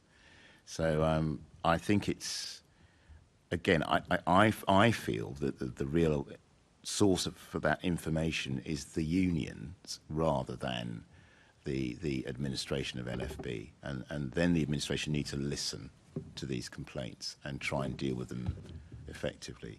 Just on Babcock, this has been something which has come up a lot. I've heard, anecdotally that some firefighters feel that the trainers aren't particularly keen on London as a concept, or are not particularly good on things like inclusion and diversity. But my understanding is it's a very, very lengthy contract, and that's the problem. I think there'd be huge penalties if there were an attempt to move the training in-house before the expiry of the contract. But what I think might help is not to lose the expertise of recently retired London firefighters, and perhaps to encourage Babcock, in fulfilment of their contract, to be looking to give opportunities for training to people that have worked within the service. I don't know if David agrees, if that would help. I think they've tried to do that. They've tried to work with Babcocks to move forwards. I mean, I've got my own issues with Babcock. I saw recently the Prospect are actually raising issues about their staff not being given proper pensions by Babcock. So for me, as far as I'm concerned, it should move in-house, and I've had that position from the day we switched over to Babcock. Just even for the flexibility for ourselves, it's a massive thing. On another point, you brought up about PPE. It's been an ongoing thing where some members haven't been able to get their PPE. Gloves is another one where they've had issues. Recently we've gone to MSA to handle our PPE, so it's going to be interesting to see how they deal with it. Obviously, we're a bit sceptical because of what happened with the BA sets. So at the minute, the proof's going to be in the pudding on how that works. And whenever this happens, in every contract we've had, there always seems to be an issue with getting our female members their fire gear. So, I mean, on my old watch, I just remember with the old pink gear, we couldn't get the fire gear for one of my female colleagues, to the point we had to take them off the run because the machine ended up coming off the run and travelling to other stations to get it. This is quite some time ago. They did resolve that in the end, but then when we moved into the next set of equipment, similar things came up. So I'm hoping that that's dealt with quick now that we're moving to MSA, but it's something definitely for you to keep an eye on with regards to the contract with Babcock. I don't know the ins and outs on it, but I don't know what the get-out clause is. Is there any get-out clauses? That's probably something that this committee needs to look at. Potentially, is it financially worth it to do that? I do think in the long run, if it does cost a bit of money to bring it back in-house to the London Fire Brigade, we'd be supportive of that. It'd be a massive change, and I think we'd probably see a lot of benefits from it, especially with culture and everything, what we want to see on this committee, really, here. Just before I head back to the chair, just a reflection on... Oh, sorry, Deborah, go ahead. I was just going to say, obviously, I work with trainee firefighters, and recently we have had a lot of issues with them not getting their PPE on time, which is almost to the point that they might not carry on the training if we don't get their PPE. So that has been an ongoing issue we're currently been dealing with under current contract. It's really helpful, thank you. Just one thing on Babcock, because we had a meeting recently with groups representing firefighters, and one thing that did come across with Babcock, and specifically, was firefighters feeling they weren't being trusted to share expertise and sort of be able to teach each other things they know about because of that Babcock contract. It's a very good point, Dave, about looking at penalty clauses and whatnot. I mean, it was my predecessor, Bar One, who set up that contract, which is, I never hear good things. I'll hand back to you, Chair. Yeah, it's 25 years. I was going to add the amount that we hear about Babcock in the negative sense. David, can I just check? Because the last time, and this was a couple of years ago, the Fire Brigade Union hadn't actually had a copy of that contract. It's just to ask if that's kind of been handed over in any official capacity. No, it's a mythical document, I think. We have asked for it a few times, but I've never seen it. Okay, thank you. Assemblymember Hall. David, is there any gaps in the equipment provision? Is there anything that you really know that firefighters could do with or would be a good asset? I know you'll talk about the money again, but I mean, in an ideal world, is there anything that you're missing out on? I think once we the key things, and obviously we all want to work to the GTI, is we want to hear really good feedback with these sets. They're starting to bed in now, and people are saying, do you know what, they're working okay, they're doing their job, and now the main complaint is that telemetry board. So if we can get that, I know it may seem like a small thing to hear, but it's actually a big thing on station, because you hear the stories about, oh, that one's gone down, we had to run and grab it off another machine, and that one went down, and the problems with the charging, and if it had water on it, it was like a touch screen where it wouldn't work, so it was just a useless screen, you know. So it sounds like a simple thing, but for one, it would address the point of telemetry for us, and John coming in as fire commissioner for the GTI, because one of them was the telemetry, wasn't it?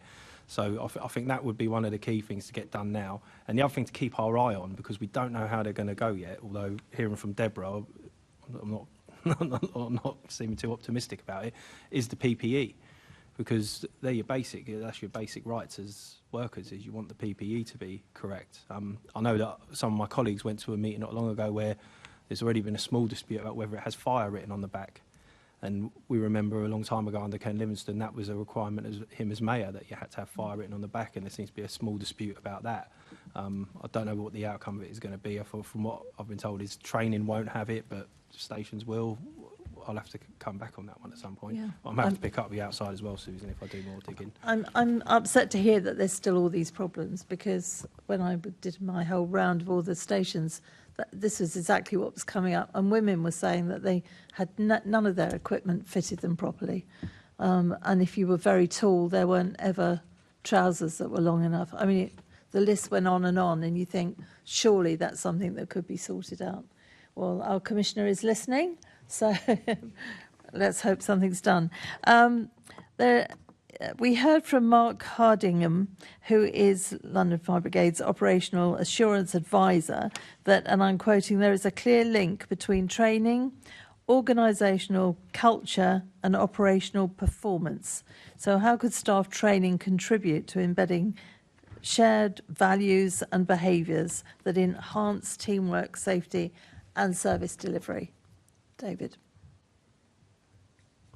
Yeah, I couldn't agree with that. They are linked, aren't they? So, again, this is going to come onto a bigger piece which Martin touches on, which is going to be when you're training people when they first come in, they need to understand the principles, the key principles, the basic principles of being decent, really.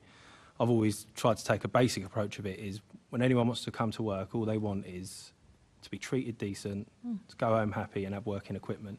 It's not really that hard. I know we've done loads of stuff in the past about change of culture, buzzwords and everything, but the crux of it is, that is what it boils down to. I touched on it previously about culture with discipline. Sometimes you're going to get it, especially as we do have a lot of people come in who don't live in London. You know, you can make a mistake and say something that people might be offended with. But it's okay to say, look, that's not really acceptable, you know, and move on. It doesn't need to be handled with a big stick, you know, and say, look, well, that's it, you've absolutely crossed the line here. Because sometimes it isn't, it's a mistake. It's a genuine mistake where things like that happen. It's almost always a mistake. Well, it's so often a mistake, because we have got so many different cultures in London with so many different parameters.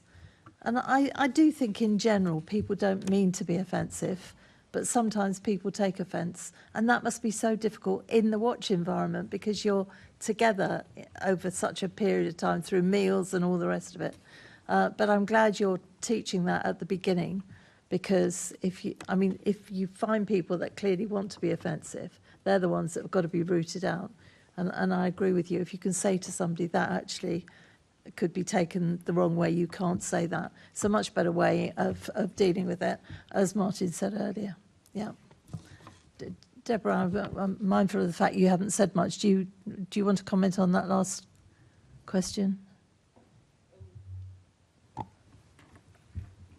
Obviously, I'd agree with what David said, but obviously, because I deal with training firefighters, I am aware that from the beginning in their training, they get training on all our values and what's the expectation of their behaviours are, so that hopefully, obviously, as they're joining the LFB, they come and join with the positive mindset of and a culture in mind. So, so for me, we set the parameters straight away of what is expected of them, and I'm also in a position where if any of them fall foul of the expected behaviours, I also have to then take them to potentially to probation hearings, should we feel that their behaviour has been inappropriate. So we do try and set the standards from the beginning, from their start with us. Martin. Yeah, I mean, I'm in agreement with my fellow panel members, and also the quote. I mean, I'm just looking at one of the papers that we received, which says LFB's vision is trusted to serve and protect London. LFB aim is to create a safe modern workplace where everyone is treated with dignity and respect. So we want everybody to feel valued. The other reason why, and I keep banging on about this indicative sanctions guidance, what I find particularly in employment discrimination areas is that you're right to say a lot of it's indirect or inadvertent. And we've got a situation in the law where pretty much it's the complainant who defines the offence. So it's not a particularly objective test. And we certainly don't want the sort of banter defence raising its ugly head on a regular basis. But I do think there needs to be some training around cultural sensitivity, because it is something we can all do very, very inadvertently. I've been guilty of it myself, asking somebody who had a visa expiring, had they not considered, marrying a British woman because there was such a value to the Judicial Appointments Commission, and he was a gay man, and I was utterly mortified. And I apologised straight away, but he could have made a complaint about me for being that insensitive and for making an assumption that I will never ever make again. So I do feel that there is some work to be done around the values. Some of the firefighters I've spoken to say, well, we've got these lovely coloured circles with the values in them, but are we actually exhibiting them, or are we simply paying lip service to them? So I think they need to be embedded, and I agree with my fellow panellists that the time to do it is in the initial training and in the probationary stages of a firefighter's career. Yeah. Although, of course, you would never think that your experience, you would never think to train that, because it wouldn't come into your head to do that. As life goes on, we are faced with different things, and we realise we've made a mistake, and you apologise. The problem we have got into, although I think it's receding a bit, is that people immediately take offence when you absolutely didn't mean any. No, but also I think we must get away from a culture where if there is ambivalence about something, that you can place the most sinister interpretation upon a comment. So it could be neutral rather than offensive or innocent. And I think we need to look a little more at whether and the motivation, really. And I do think if somebody expresses genuine contrition, that ought not necessarily to result in a serious disciplinary action. Fine, thank you, Chair. Thank you. Finally, Martin, can I just recruit your wisdom and feel free to decline?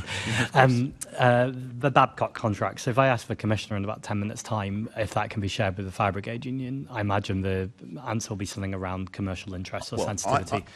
I would have thought that the clauses other than those dealing with finances would be something that you might be able to see.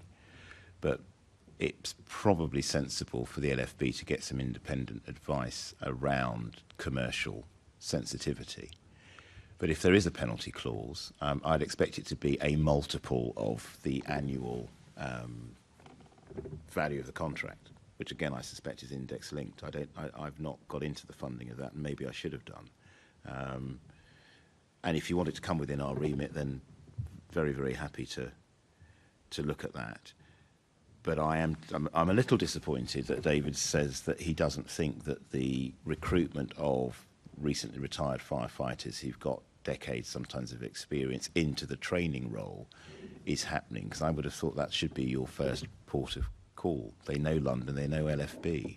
Why bring in people that haven't been part of what we hope will be dramatic cultural change? Right, and putting my feet into the shoes of the union, it's hard for them to know why that's going on without seeing the contract. Yes, no, I do understand that. I suppose a commitment to have independent advice, whether that's through the board or elsewhere, to have a redacted as I said, my contract. instinctive reaction is that the majority of that contract should be something which could be placed into the public domain. I mean, this is a publicly funded body, and it seems to me not just the unions, but every London taxpayer should know what kind of contract the fire service have entered into. But then I think around pricing, that would undoubtedly be seen as commercially sensitive, but that I suspect won't form the majority of the contract. Thank you. Before I close the panel, just to see if anyone else wants to say anything. No. Thank you very much. That was really, really interesting. We're now going to adjourn until 12 o'clock, which is 5 minutes. Thank you.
Fire Committee. We are joined by Jonathan Smith, the new London Fire Commissioner. This is your first day formally in the role and formally at the committee. So I think on behalf of all the committee, first of all, a huge congratulations and thanks for being with us on your first day. We're going to jump straight into the questions. We will be joined later on as well by Jules Pipe, CBE, Deputy Mayor for Planning, Regeneration and the Fire Service. For your very first question of the London Assembly, Fire Commissioner, I spent the weekend with some time with Kareem Masserly from Grenfell United. And I said to him that I would ask you what you plan to do to make sure that there is justice for the survivors and the families of Grenfell, and also what work you'll do to make sure, as much as possible, that such a tragedy never happens again. No, thank you, Chair. And just what a huge privilege it is to be sat in front of you today in terms of being the new London Fire Commissioner. Well, where do we start with Grenfell? I think the key thing for me, and this has been part of the process of the handover with the previous Commissioner, has been to make sure that we're never in this position again. And when I look at, when I actually look at the pain of the families, when I look at what it's meant for us as an organisation, this has been one of those seminal moments that we must make sure we learn those lessons and we improve as a fire and rescue service.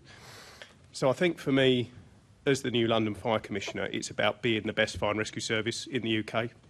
It's about making sure we deliver the change that, actually just reflecting on some of the points that were made by the panel before, that we are never again in this position where we let people down so badly. I know Andy felt that personally, I felt it personally, and we must make sure that never again. And I think that's the biggest legacy that we can give. Thank you. On another subject, we were just having a conversation about the Babcock contract and the possibility of that being shared with the Fire Brigade Union. I'm sure you'll have heard what Martin said in terms of getting independent advice and potentially redacting any financial commitments within it or financial detail.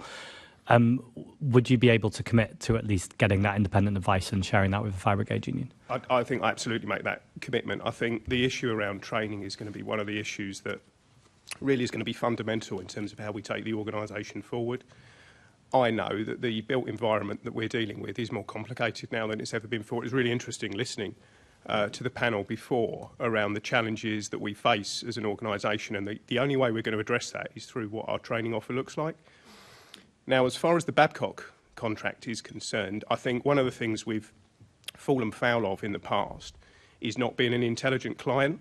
You know, making sure that actually we're very, very clear with what we need as an organisation, and then actually being able to hold Babcock to account in terms of the delivery of what we expect as a fire and rescue service. But in terms of being able to share the contract, I think we need to take that advice. But where we can, we will make sure we share that as widely as possible, because quite right too, I think one of the things I really want to make sure that we're doing is being as transparent as we possibly can and sharing what we can share, because that's actually how we improve as an organisation. I'm very, very committed to that. Absolutely great. Thank you. Assemblyman Cooper. Thank you very much, Chair. And like Assemblymember Polansky has just said, huge congratulations, Jonathan, on your appointment. It's great to see you in the role. I've been on the LFIPA and the Fire Committee since 2016. I can't believe you're my fourth commissioner that I've put questions to. But I think the professionalism that we've seen you bring to your assistant and the DAC role before this, and hopefully we should have a very productive relationship. Can I just follow up very slightly on the Babcock contract? If you redact all the financials in it and take the independent advice, would you be able to share it, perhaps even confidentially, with the committee itself? Well, I don't see any reason why not. I think, you know, I've studied and looked at the contract in real detail. As the points that were made before, we are halfway through a 25-year contract. I understand the break clauses that are within the contract. I understand what exists there, but there will be commercial sensitivities in terms of what we can and cannot share. I think the focus for me is going to be, how do I make sure we are giving London firefighters, control officers and our professional functions the top quality training that they deserve. And that will mean working with Babcock and other partners to make sure that we deliver that training in the best possible way. But in terms of the the contract itself. What we can share with the right advice from legal and procurement, I'd be more than happy to do that and see how we can take it forward. Oh, well, that's good to hear you also mentioning control there, because obviously I have one of the main controls in Merton. Is it on my patch? Coming to my question, which is a bit more sort of heads up and looking forward than asking very detailed specifics about the Babcock contract, what is your vision for the London Fire Brigade over the next 5 years? And we've obviously heard a lot from others this morning, but I'm sure it would be great to hear that from you. Well, that we go from where we are at the moment, where over the course of the last 5 to 6 years, we've needed to move heaven and earth to get the London Fire Brigade into a position where we are now, that have had external validation through the most recent HMI report, and speaking parochially from the areas that I've had responsibility for, our operational performance now is rated at least good and in one case outstanding. But actually we need to see that right across the whole of the organisation. If I actually just reflect on what our lead HMI said the last time that the HMI were in front of this panel, it was that the London Fire Brigade should be regarded as the best fire and rescue service in the UK, if not Europe. That is a sentiment I completely agree with, and we're not there yet. When I look at the challenges that we face as an organisation, whether it's lithium-ion batteries, the implications around modern technology, whether I look at the built environment and the complexity that exists there, as the Professor was alluding to in the first panel, when we look at the challenge of climate change, it won't be lost on anybody that we will see temperatures today in central London of 35 degrees. And our firefighters are operating within that context. If you look at the threat and challenge from international hostile states or domestic terrorism, all of this makes firefighting now an incredibly complicated profession in a way that it just simply wasn't 25, 26 years ago when I first joined. Now, the only way we bridge that gap is through quality training. It's making sure that we put that investment where it's required. And my ambition for the organisation is that when people think of the London Fire Brigade, they think of the very best fire and rescue service in the UK, if not Europe. You know, we have our operational responsibility stretches out to the M25. That is a population of 10 million people. You know, comparisons, if you look at Scotland, that's a population of 5 million. So our ambition to be the fire and rescue service for the capital should be that we are the very, very best. And what we have got is real pockets of expertise at the moment in core areas of the organisation. Control, actually, which is very, very personal to me, for reasons which this panel will be very, very familiar with. You know, when I first went in there in 2019, we were in a very, very difficult position. We were reeling from the Grenfell Tower inquiry. We were reeling from the recommendations. 11 of the 29 recommendations were specifically for control. Yeah. I now look at the London Operations Centre and I can say with real confidence that's the best fire control room in the country. If you haven't been down there recently, I would strongly recommend you do so, because the culture and professionalism that now exists, matched against the modern and I'm sure we'll come on to modern technology. We're just about to. But mapped against the modern technology that control officers now have available to them within the London Operations Centre is actually a model that now needs to be replicated right across the whole of the organisation. And in terms of my commissionership moving forward, this is going to be a team endeavour across all of the other directors who are now part of my senior leadership team, but right across the organisation there needs to be a renewed commitment culture about what we are as an organisation, what we're here to do, and that means we have to provide the very, very best fire and rescue service in the country to what is the most complicated risk environment in Western Europe. And the only way we meet that challenge is by delivering a fire and rescue service that we can all stand behind and reflects the particular needs and challenges of London and Londoners. Yeah, I think for those looking in from the outside who haven't spent as much time in fire stations as many members of the committee have done, and for those of us who've been involved in this committee and understand the complexity of the London Fire Brigade, people just see the firefighters who turn up when they turn up, just the front end. But there's so much that lies behind that, and I think it's really good to hear you talking about the need both for the new equipment and for the training, and of course control not to be missed out from that, and other areas of the sort of more backroom functions, if you like. Can I ask you, though, about the new technologies? I mean, we touched on it a bit this morning, and I think the well-made point from Jose Torero about rubbish in, rubbish out, and I think we know that ChatGPT is very able to do that. So using AI, needs to be done with care, because obviously you don't want rubbish in and then rubbish out, because that could lead us into, dark corners, dark alleyways and doing the wrong thing. But AI is going to be an important feature going forward. We've obviously started using the drones. We were privileged to go to a training ground exercise that included flying drones up next to tower blocks, and that was, unfortunately, we weren't allowed to fly them. I can't think why. But that was really interesting to see that the brigade is making really good use of that sort of heat sensor technology, or indeed the big data analytics. What kind of role do you think they're going to play in the firefighting of the future? You've talked about the need for training, you've talked a bit about the new kit and control, but those kind of things, how are they going to change the future of firefighting? Well, you're right to use the word change, because it's going to be game-changing in terms of what new and innovative technology actually brings to the incident ground, and in terms of how we run the organisation more broadly. If we start with data, and the use of data and the use of AI models to really understand what that data is telling us about the risk profile that we're responsible for, and us as an organisation, actually you're only really limited by your own imagination in terms of what you can do with that technology. If you look at some practical applications, if you look at wildfire, and I was listening into a podcast actually from California in response to the wildfires that they had earlier in the year. And the interesting thing there is there are AI models now that are able to predict with real certainty where wildfires will crop up. And you can then move your resource proactively into those positions to deal with it before it comes. Because what it does is I'm going to dumb this down massively, but it takes all of those data sets that exist internationally, not just locally, and then can make predictions about where we're going to see these types of incidents occur. Now, you can apply that right across the whole safety spectrum. And we need to be able to do that. We need to be ambitious in terms of how we can use data, how we can use AI models. If you then look at innovative technology on the incident ground, you referenced drones. Drones at the moment have been game-changing in terms of the situational awareness that it now delivers to incident commanders, but also our control officers.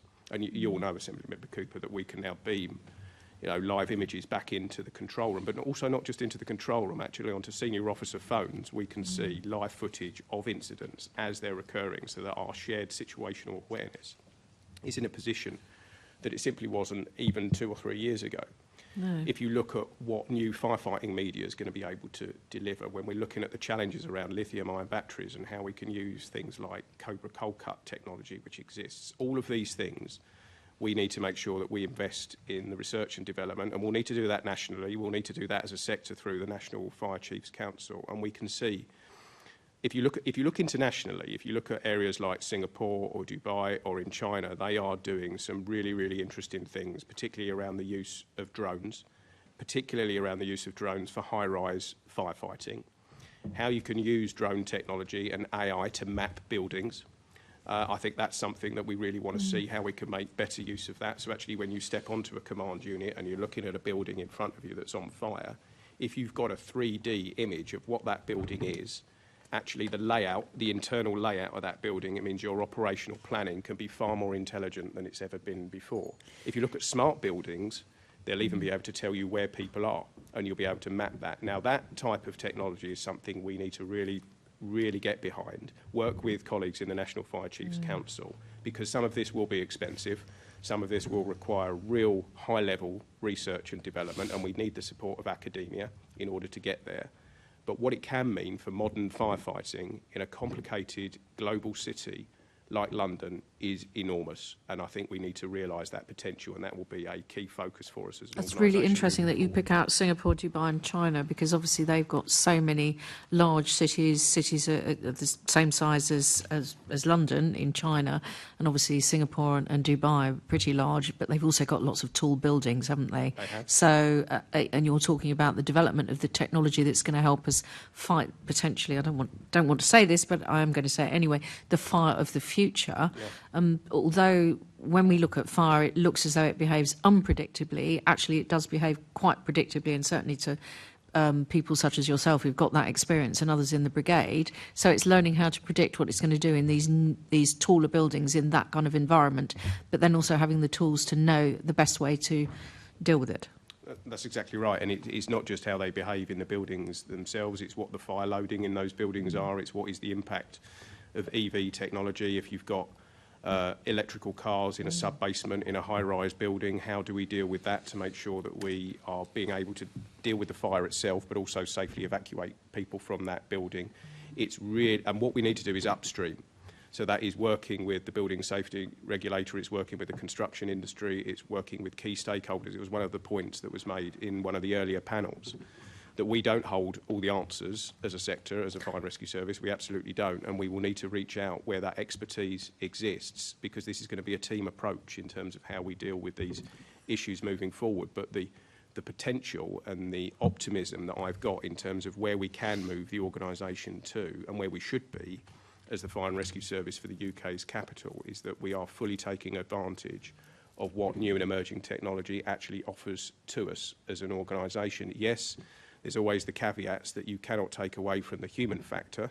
We employ nearly 6,000 individuals within the London Fire Brigade. The investment in their personal development, the investment in their training will always be a key priority, but that needs to be matched against what technology we're able to utilise, what kit and equipment we can now use, how we can use AI and that intelligent modelling moving forwards and bring the two together. And that will give us a fighting chance to be the best fire and rescue service in the UK. So I've got a sense of where you want to be in 5 years' time, which is moving a lot of the goods to outstanding. I think I could sum it up like that. Yep. I've got a sense of what you're saying in terms of training and the use of kit, so the people and the kit. But obviously your role is not just about horizon scanning for the next 5 years or thinking about the brigade itself. It's also that interface, which is very important because the London Fire Brigade is the biggest single fire authority in the country. So you have a key role in terms of those discussions with all those numerous bodies, MHCLG, the government, the National Fire Chiefs Council. How are you putting the fire brigade at the forefront of all of these important discussions, or how do you plan to do that? How are you going to work with all of these bodies going further into the future to make sure that you're influencing not just what happens here locally, but also across the whole of the country? How are you going to influence policy? That's a critical question. So I think first and foremost, I was at the National Fire Chiefs Council last week, and I was having a conversation there with other chief fire officers across the country and the relatively new chair, who's now in position, Phil Garrigan, around how do we make sure that London's voice is front and centre of the National Fire Chiefs Council. Because I think, and I've discussed this at this committee before, one of the areas we went very badly wrong over many years was that we had separated ourselves from the national sector, from Seafarer as it was at the time, then the NFCC, and actually under Andy's leadership, to be fair, we've repaired that. And we are now fundamental to the National Fire Chiefs Council, and long may that continue, because we don't have all of the expertise across all of the different areas. No. Wildfire is a very good example of that.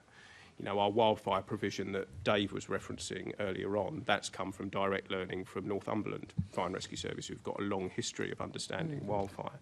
And we will see those types of examples right across the country. But what we have got is an operational context that is unmatched anywhere else. Our firefighters are some of the most experienced firefighters in the country. Who we deal with 2 high-rise fires a day. You know, that is an operational context that is unmatched anywhere else in the country. And actually there's a lot of learning that comes from that experience that needs to be shared through national structures. And we're now doing that more than we've ever done. We still need to do more. I have a national role. Now that I've taken on the role as the London Fire Commissioner, I have a national role as the chair of the National Security Board, and everything we do around national security, whether that's counter-terrorism or mitigating the impacts from aggressive state actors, that all sits with me as the London Fire Commissioner. That is a very, very important role in how we influence the sector moving forward. If you look, and just remaining on that subject, if you look at the Strategic Defence Review, that came out 3 weeks ago, one of the areas I am very, very keen to push, and will be pushing this with government, is the Fire and Rescue Service's role within civil defence.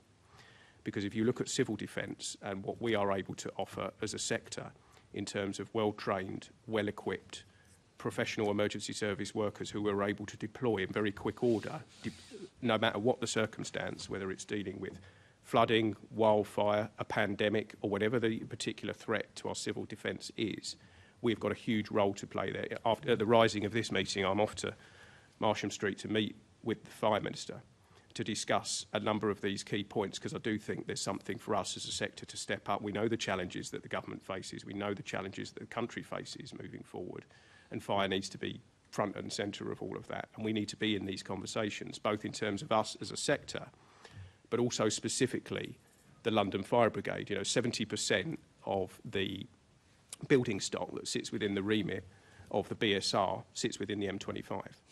So working very closely with MHCLG and central government in terms of how we are able to manage and regulate the built environment is going to be a critical priority for us. And our challenge as an organisation is going to be very, very different to others. I think the points were made in the first panel around the challenge around fire engineering and that expertise that exists within the sector. That is not lost on me at all. We need to think very differently about how we posture our fire protection department in particular, where we are able to invest in expertise, where we're able to look at academic rigour from outside of the sector and bring that in to the LFB, because this is a challenge. We're subject to market forces. We will spend a lot of time training very, very highly educated fire engineers, and then they may well be lost to the private sector because we cannot match the salaries. What we can do, though, is coalesce around the commitment culture that I was referring to before, that actually coming to work for the London Fire Brigade, yes, you will be able to earn more money in the private sector doing something else, but look at the mission, look at what we are trying to do as an organisation and your contribution to public safety. Actually, that's something that cannot be matched anywhere else, and we will have to keep making that point time and time and time again. But our voice has to be loud, it has to be appropriate. We have particular challenges, but other fire and rescue services also have challenges that we have to be sensitive to, and they'll be different to ours. But we do employ a significant proportion of the national fire sector. We know the challenges that we face are different elsewhere. We need to make sure that our experience is helping to shape what the sector does, how it can offer support to government moving forward with the particular challenges that we face, whether it's through national security issues or whether it's through climate change. We know that the financial settlement at the moment is challenging, and public sector organisations are going to have to think differently. We're going to have to prioritise our resource. But our voice will be very, very clear. It will be very, very loud in the right environment to make sure that we get the resource that we need to deliver a world-class fire and rescue service. But we will need to do that collaboratively. Gone are the days where we can grandstand and just say that London knows best. We've learnt those lessons and we're in a very different position. Well, it's good to hear you were talking about learnings from Northumberland around wildfire, and I think that sort of collaborative process and exchange is very helpful. But it's also really good to hear that you've been offered that role around national security on a personal level, because I think that will build on your previous role as heading up the marauding terror attack area for us in London. But I'm going to leave it there and pass it back to the Chair. Thanks very much, Jonathan. Thank you. I'm going to come to Assembly Member Hall in a moment. Could I just ask you if you have future plans for the Independent Advisory Panel? So my position on the Independent Advisory Panel is it's been of huge value. So in my previous role as the senior responsible owner for the Culture Transformation Programme, the advice and expertise that exists on that panel, not least from Martin himself, but also the other key members, has been invaluable to us to make sure that they're keeping us on the straight and narrow. They're offering advice and guidance where it's required. As Martin was alluding to in the second panel, he goes out and speaks to firefighters, control officers and members of staff, and he gets a ground truth that I will not always receive. I completely understand that. And so, no, I see the panel being a key area for us moving forward. How we can develop it, how it can evolve, I think that will be an ongoing question. But in terms of keeping it, investing in it and making sure we give it the respect that it deserves, absolutely that is a key commitment for myself moving forward. Excellent. It sounds like a lot of conversations in car parks as well, listening to Martin. Sometimes those are where the best conversations can be had. And just finally from me for now, Martin was talking about a specialist HR system that he's hearing, kind of the necessity for that. Do you have any thoughts or considerations about that? Well, I think the key thing for me is we've now got a new Director of HR, Sally Hopper, who has been with us now for just over 6 months and is looking at our entire HR directorate in its entirety. I think she needs to have a bit of space to be able to understand what she needs going forward. She will obviously make those representations to myself, and then we will look to resource and prioritise that in the right way. There's now a permanent head of the PSU underneath Sally as part of her senior leadership team. But what I've always said, and I hope been very clear to this committee, is that where we've got some new and innovative ideas in terms of how we can continue to improve, then we're very much open to that. So if that's something that Sally thinks would actually be of benefit to us moving forward, then the commitment would be we would have a look at it, and if we can implement it, absolutely, if it's right for the London Fire Brigade. Thank you. Assembly Member Hall. Thank you. Hi, Jules. Good to see you. In a previous panel, we had David Sheck from the London Fire Brigade Union. I'm sure you know him. And one of the things he was saying is that the brigade needs a lot more money in order to look after the equipment we need, to deal with culture issues. And he said it needs not only to come from the GLA, but also from government. Are you making representations to government for money for the London Fire Brigade? Yes, good afternoon, Chair. Good afternoon, panel. Sorry I was late. Yes, I am, and today will be a day like many others where I'll be doing so, and I'm meeting the Director General of the part of CLG that oversees fire this afternoon, and I'll be making the point that it does need more money. We can't go backwards, not just simply on equipment, but also on training as well. Yeah. The Mayor's stepped in a number of times now. I think we must be up to about 30 million above the base in which we receive from the government. And I think the government does need to fund the service to a greater degree. Good, I agree. Good luck with that, though. How much are you going to be asking for? I'm not going to be getting down to specifics, but I mean 30 million would probably obviously be a good starting point, seeing as that's what the GLA already supply. We'll start with 50 then and work your way down. It's always a better idea. So can you tell me, what is your vision for Jonathan in the next year? What do you hope to see that's maybe different from what we've had before with Andy? What are you hoping for? I think the main thing I think that Jonathan has to do is really sort of stamp his style of leadership on the organisation. It's always difficult for someone at the very top of an organisation taking over from somebody, particularly when we all have agreed previously at committees that Andy did such a terrific job. They're big shoes to fill, but we were confident on the panel that Jonathan had all the skills to do that. So I think that's the main job, I think, for Jonathan, a new thing for him to do, because the basic job is ahead of him is the same. The priorities, the CRMP is the same now until 2029. The importance of still the Grenfell recommendations, the HMI recommendations, the cultural review, getting all those right. The constant new challenges we have, from whether it's lithium-ion batteries, the wildfires, all the things that we have spoken about and you've quizzed me about and Andy about previously at this committee, they all are still the same challenges, and yet there will also be new ones coming along, and you were just talking about keeping a kind of an eye out on the horizon for new ones. So I think the core the values going forward, the core mission going forward, I think is unchanged. So I think it's really the only difference I think we're looking at is that Jonathan will have to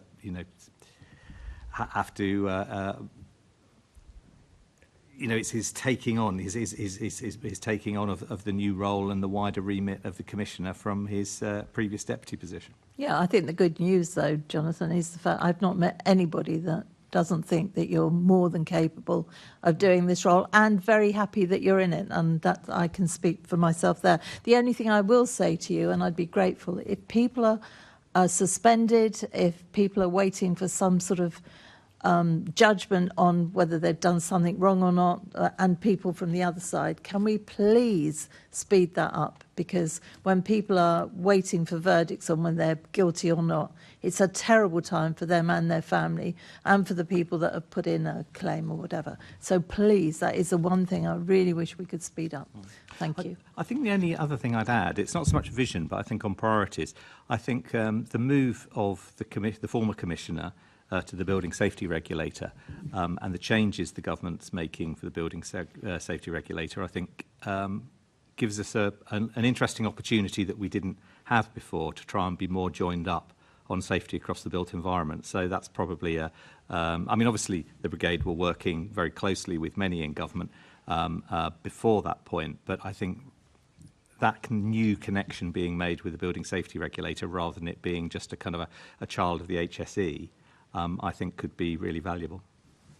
I think that's when your input will also help with all your experience. Thank you. Thank you, Chair. Thank you. Deputy Mayor, we had an interesting discussion earlier around the floods and wildfires with Professor Jose Terrero, who's a civil engineer. And he was essentially saying that we know how to put out wildfires, we know how to deal with floods, but very often the issue comes around preparedness and urban planning. What consideration has been given this to the London Plan consultation document, specifically for wildfires and floods?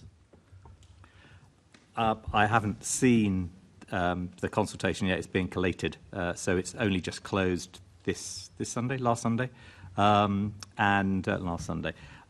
it's currently there are over 1,000 responses through the portal and individual emails and so on. So that'll be collated. But regardless of the amount of specific contributions that people have made to that, we are also aware through the discussions that we've had in these committees and elsewhere that there's a real job of work to be done working closely between colleagues in planning and colleagues in the LFB to develop, to really inform our approach to the built environment in the next plan. So I'm sure there are some worthwhile responses on this particular topic, but regardless of whether they're, even if they weren't, it's an issue that I would want planning colleagues to work closely with the team about in the LFB. Excellent, thank you. I'm going to come to Assemblymember Bukhari in a second, but just my last question for now, Commissioner. It's on preparedness again, but this is about equipment, particularly for women. So we've heard over and over again from staff networks and firefighters, and I think you've acknowledged this before, that there's been issues. Those can be sorted out, but what work can be done to spot these issues before they arise? No, it's a key question, Chair, and it's really a professional embarrassment, the truth be told, that we cannot make sure that people have got kit and equipment and PPE that fits properly. So I think it's important to say that first and foremost. As the FBU were alluding to before in the previous panel, we have had some particular issues with the MSA PPE at the moment, mainly because of contaminants. And actually, there's a national pool stock. And there's been a shortage, the truth be told. Now we're working to address that. I think the opportunity exists in the next procurement of our PPE. Now we're part of a national procurement process. Now that's due to run out over the course of the next year to 18 months, and we're one of the key services around helping to shape what the next set of PPE is going to look like for the organisation. And my sense of it will be that it will not look as it does now. I think, as I've said before, modern firefighting now does not require a one set that tries to do all things. We're trialling at the moment new wildfire PPE because we think we're going to need that moving forward. I think our ability to influence the national procurement of PPE specifically, making sure that inclusion is at the heart of it, actually, because we want to make sure that the organisation is as inclusive as it needs to be to get the very best talent into the organisation. And if you haven't got PPE, if you haven't got workwear that fits properly, that's extremely exclusionary. And it's in the 21st century, it's just unacceptable. So any purchasing decisions that we make around what our next set of PPE is going to look like, what our next set of workwear is going to look like, is as well as being able to do the job that we need it to keep people safe and smart and presentable, it also has to have inclusion at its heart so that everybody feels comfortable in the personal protective equipment that we're providing and the workwear, because then they feel that they belong to the organisation, and particularly in a uniformed organisation like the London Fire Brigade. That is huge in terms of the culture that we're looking to engender and making sure that everybody feels part of it. If you've got people who are having to beg, borrow and steal other kit and equipment because their current PPE doesn't fit, that is unacceptable, and it makes them feel excluded from the organisation. And it is not beyond the wit of us to make sure that moving forward we've got PPE and workwear that is appropriate to everybody who works in the organisation. And we will not make those purchases going forward unless we are satisfied that that is what we are going to get. I think that's about as clear as you can be, Assemblymember Bukhari. Thank you, Chair. And yeah, congratulations from me too. I mean, I did predict it, so I knew it was going to happen. I do want to talk about some changes that have been happening with the senior staff. That Andy Rowe, your predecessor, has, I've heard, been appointed to be taking on a very leading role within the building safety regulator, along with Charlie Pugsley as well. So what does that mean? Is Charlie moving on? So the short answer to that is yes, he is. Now, he's not going yet, so he goes in, well, at the end of September. That is a big hole for us to fill. You know, there is not another Charlie Pugsley, the truth be told. You know, his expertise that he brings, both in terms of his operational experience, but actually his knowledge around fire protection and building safety is unmatched. And I could advertise tomorrow and I will not find another Charlie Pugsley. So we're going to have to think differently in terms of what that looks like moving forward. His position actually within the BSR I see as a hugely positive thing. I think having that practical frontline experience with the regulator who really understands the London operating environment as well as the national one, I see as nothing but a positive thing, accepting the fact that we will miss his expertise and leadership within the London Fire Brigade. Now, we've just gone through an advertising campaign for our Deputy Commissioner role, the one that I was in previously. So we're just assessing the candidates who have come through that. Once we've been able to do that, we will then make some decisions around what the senior leadership of the LFB needs to look like moving forward. But I am acutely aware that officers like Charlie do not come around very often. You know, he's been a phenomenal servant to the London Fire Brigade and actually the sector nationally. I am very, very pleased that we're not going to lose that expertise, that it's going to be with the BSR and the Health and Safety Executive helping to shape government policy moving forward. I think that's a very, very good thing. Yes, we're going to have to think about what our structures look like, but just reflecting on the points that were made in the first panel, I think it also gives us an opportunity to look a little bit outside of the sector. How do we look to bring in that external expertise around building construction, building safety, more broadly, that real high-level technical expertise? There may well be an opportunity for us to have a look at that, given the fact that we know the leadership is going to have to change moving forward. So we'll have to keep a very close eye on it. I wish Charlie all the very best in his new role within the BSR. We've still got him until the end of September, so we'll be working him very hard until he goes and steps away in the BSR. But I do see that as a positive for the London Fire Brigade specifically, because, as I was saying in one of my previous answers, 70% of the building stock that comes under their remit sits within the M25. So I think having his unique perspective within the BSR, working very closely with myself and our senior leadership team, is going to be of huge value. But I also do not underestimate the void that he will leave behind, and we will have to think very carefully about how we fill that. Well, I mean, absolutely. We will miss Charlie. Having him here is always a pleasure, and also he is, like you say, an absolute expert, particularly with the work that you've been doing with the Charge Safe campaign. It's a real legacy to the work that he's done, and I hope that continues going forward. But we will continue to ask those questions that we need to do, whoever takes on that next role.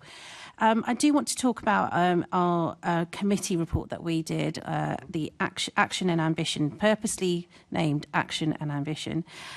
We've made a number of recommendations on the London Fire Brigade's culture. How will you both work together to address the concerns raised by the committee? Well, first and foremost, we really welcome the report and the recommendations that came with it. You know, you've taken a really considered look, and I know it's an area, Assemblymember Bukhari, that you've had a particular passion about for a number of years now. I'm very, very clear that where the perception still exists, that there's still more transparency required, where people don't trust the systems that we've got in place, then we've got more work to do. And I think that was very, very clear in the committee's report, accepting the fact that we've made some real progress over the course of the last year to 18 months in particular, but there's still much more for us to do. I think that the question that was asked before about the independent advisory panel and the role that Martin Ford has had, I'd like to see how we can develop that model further, with particular reference to the professional standards unit, so that actually everybody who works in the London Fire Brigade has got trust and faith in that system. I noted the points that were made before that some regard it as HR rebranded.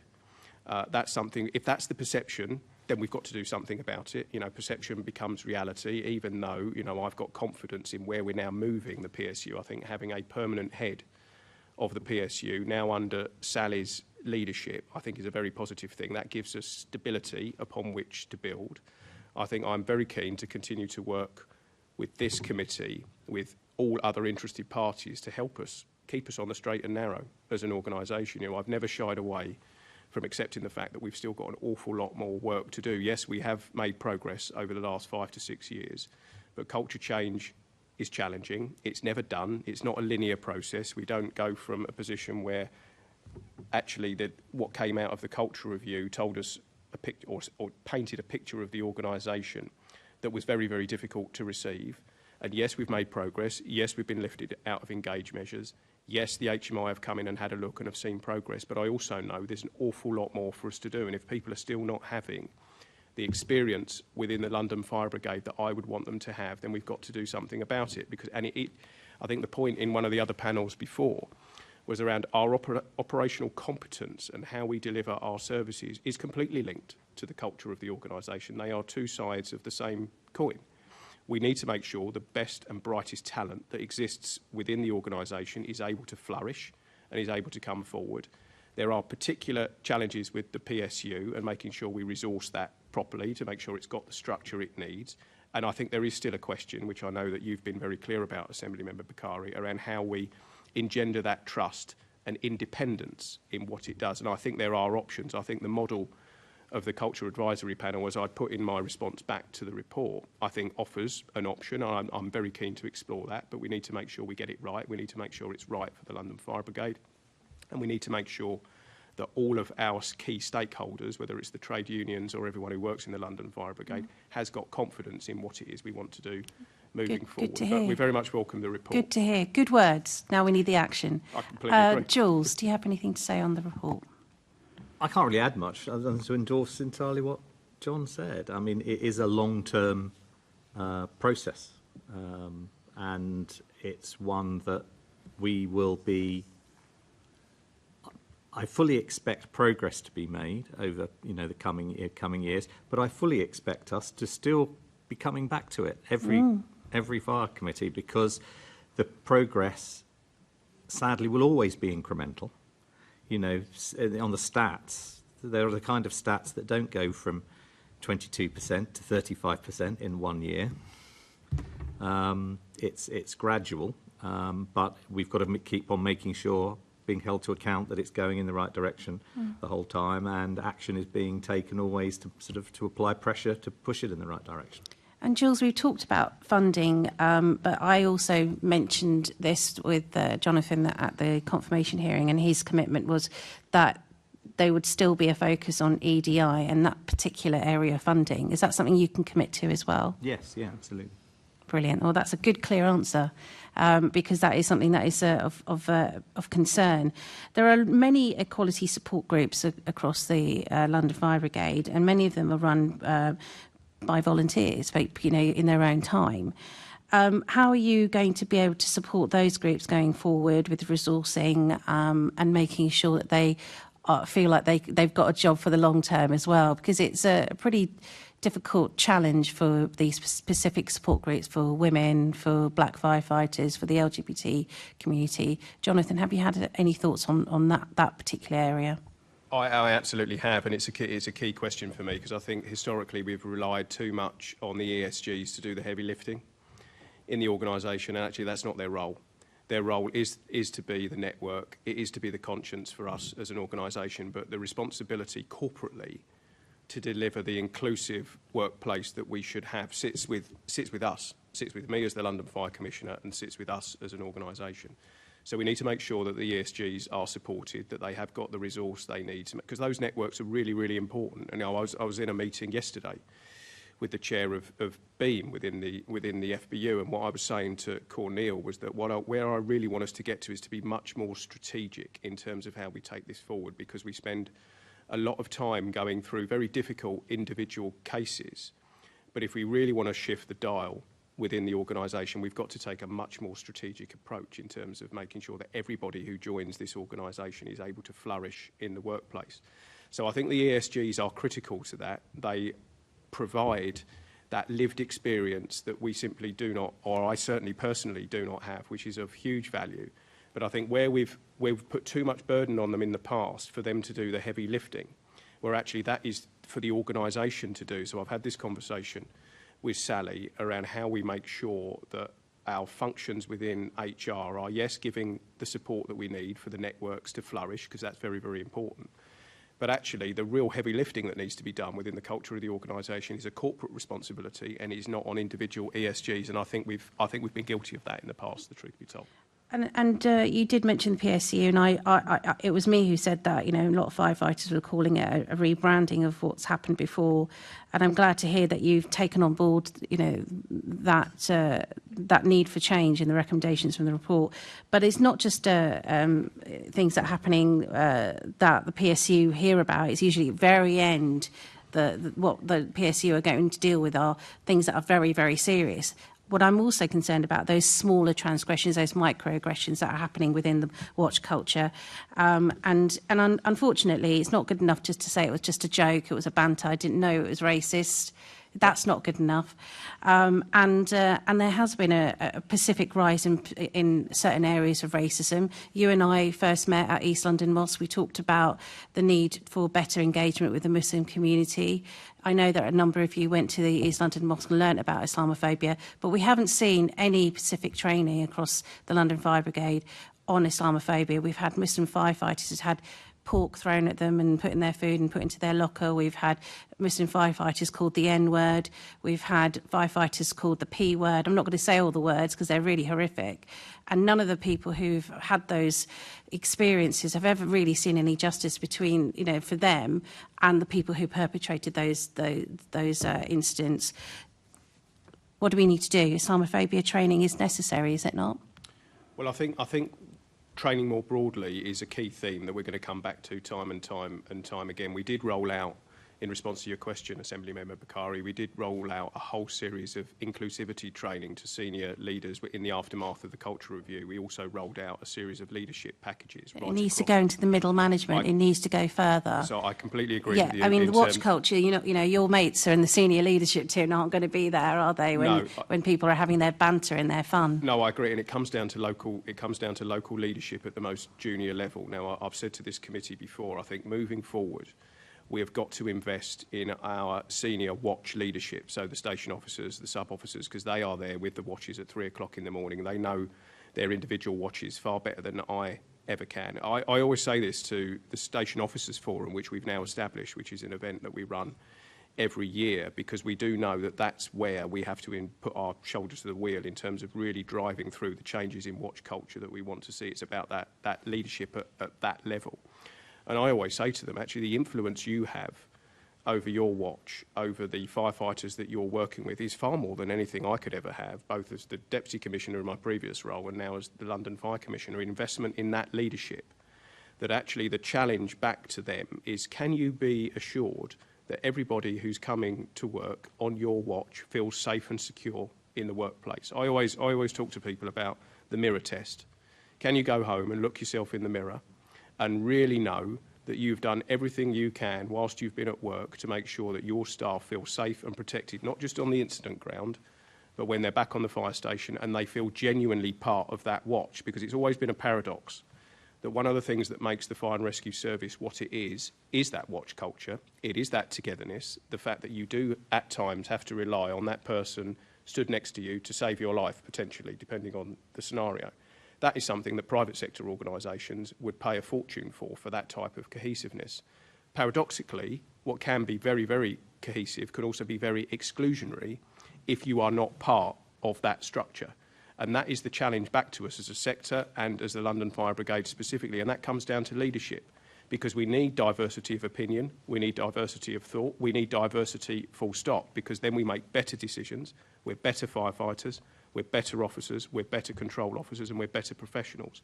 And we have to be relentless about that. But your focus on that local leadership is key and will be something that we need to come back to. I'm really, again, really impressed with your words, but we do need to see action. So in 2019, I'm talking about the women now, 2019, there were 15% of the London Fire Brigade employees that were women, and 2024 went down to 8%. That's almost half. Now, I know that there is numbers that you could say, yes, we've got more women in certain areas, but the London Fire Brigade has grown in that time. So percentage-wise, it's not looking good. So we've got women who are leaving recently, a quite high number of women who've left recently. What learning have you had from that, the fact that there are women who are leaving? Have we had any exit interviews? Have we learned about why they've gone? What are we going to do next to make sure that we improve on making sure that women stay in the London Fire Brigade? Well, exit interview data is something that forms part of our overarching data set so that we can understand why people are leaving. In terms of women specifically, I'm completely clear that it's not good enough at the moment in terms of the gender balance that exists within the organisation, specifically in terms of operational firefighting. So and it's different in different parts of the organisation. If you look in control, we're 70% female. If you look in some of our other functional departments, then actually the percentages are looking much more balanced. But in terms of operational firefighters, which is the bulk of the workforce, you're absolutely right, it's not good enough. We have seen progression in terms of black and ethnic minorities coming into the organisation, but it's still, the numbers are still far too small. I want to be very, very clear about that. We need to see that improve. The organisation does need to look and reflect the city that it serves. That is an absolute commitment. There are some structural challenges that we've got in terms of turnover of staff and how quickly we can bring people into the organisation. And it goes back to the point I was saying before in response to the ESG question. We have got to be much more strategic in terms of how do we attract more women into the organisation, that they see the London Fire Brigade as a career of choice. We will have to be more targeted. So again, one of the other areas that Sally has got to focus on, and actually it's one of the HMI recommendations, so in terms of the scrutiny on us as an organisation to deliver, that's going to be very, very clear, as well as it being morally the right thing to do. We need to be much more targeted in our outreach approach, much more intelligent about how we can make sure that in this case women, but more broadly than that, that everybody sees the London Fire Brigade as a career of choice. So we have to keep coming back to it. Let's keep working. I know the chair's going to really tell me off in a minute because I need to wrap up. But no one's lost their job over misogyny, homophobia, and racism. We've heard that from Martin. It's still not good enough, and we still need to see more action. I'll go on to that next question that you want me to do quickly, Chair. The Mayor's Manifesto committed to ensuring that there are no cuts to the ELFB frontline and no fire stations closures. Are you both confident that this commitment can still be upheld? Do you want me to take that first? The answer to that is yes. So in terms of key priorities for me, making sure we protect the front line, whether that's firefighter numbers, whether that's fire stations, whether that's officers, whether that's control officers, and whether that's fire protection officers in our regulated part of the organisation. Those are going to be key for us moving forward. We're a global city, as I've said before, by every metric. If I look at our comparators in New York or Tokyo or Paris, we're actually very modest in terms of our overarching size. We cannot afford to get any smaller.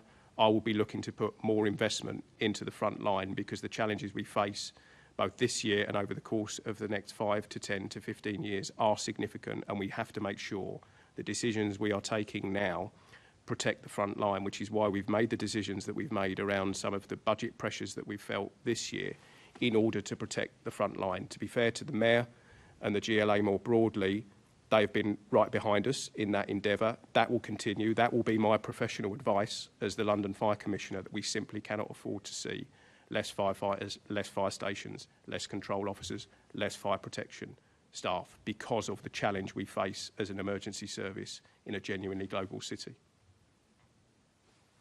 Thank you, Assemblymember Hall. No, I'm fine, thank you. Okay. Can I ask about conflicting, balancing priorities? So that's just my very final question. You talked before earlier about artificial intelligence and wildfires. I'm just wondering about research and development, but obviously that's kind of a future work, as well as making sure that we're keeping up officer numbers.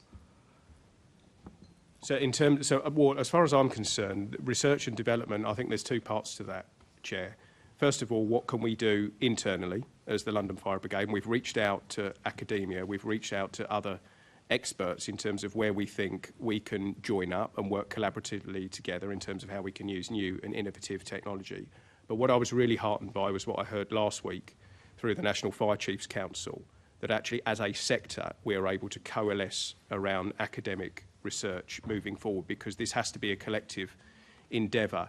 We do know that individual services are going to only end up replicating effort unless we actually come together as a sector, and that gives us more bang for our buck. So I think the focus, yes, there's going to be some things that I think we can do as an organisation, as the London Fire Brigade, but the focus is also going to be working within the structures of the National Fire Chiefs Council and working with other colleagues in academia to really drive that research and development, and then see what that looks, because then there's always the so what question.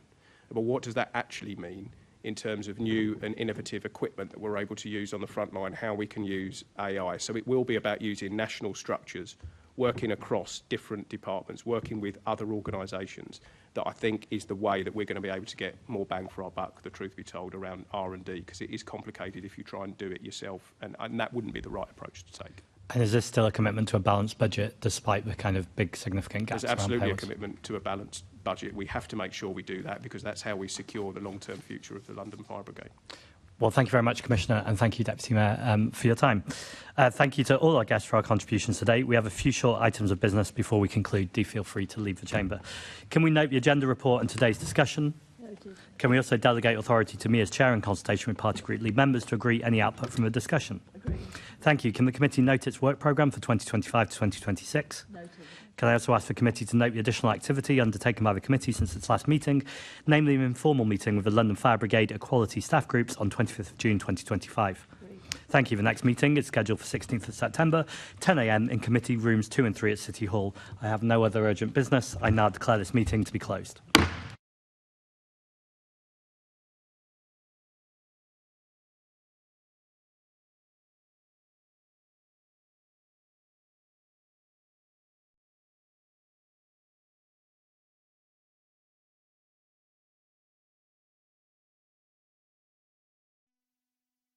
This is the broadcast from City Hall, the home of the Greater London Authority. Please stand by.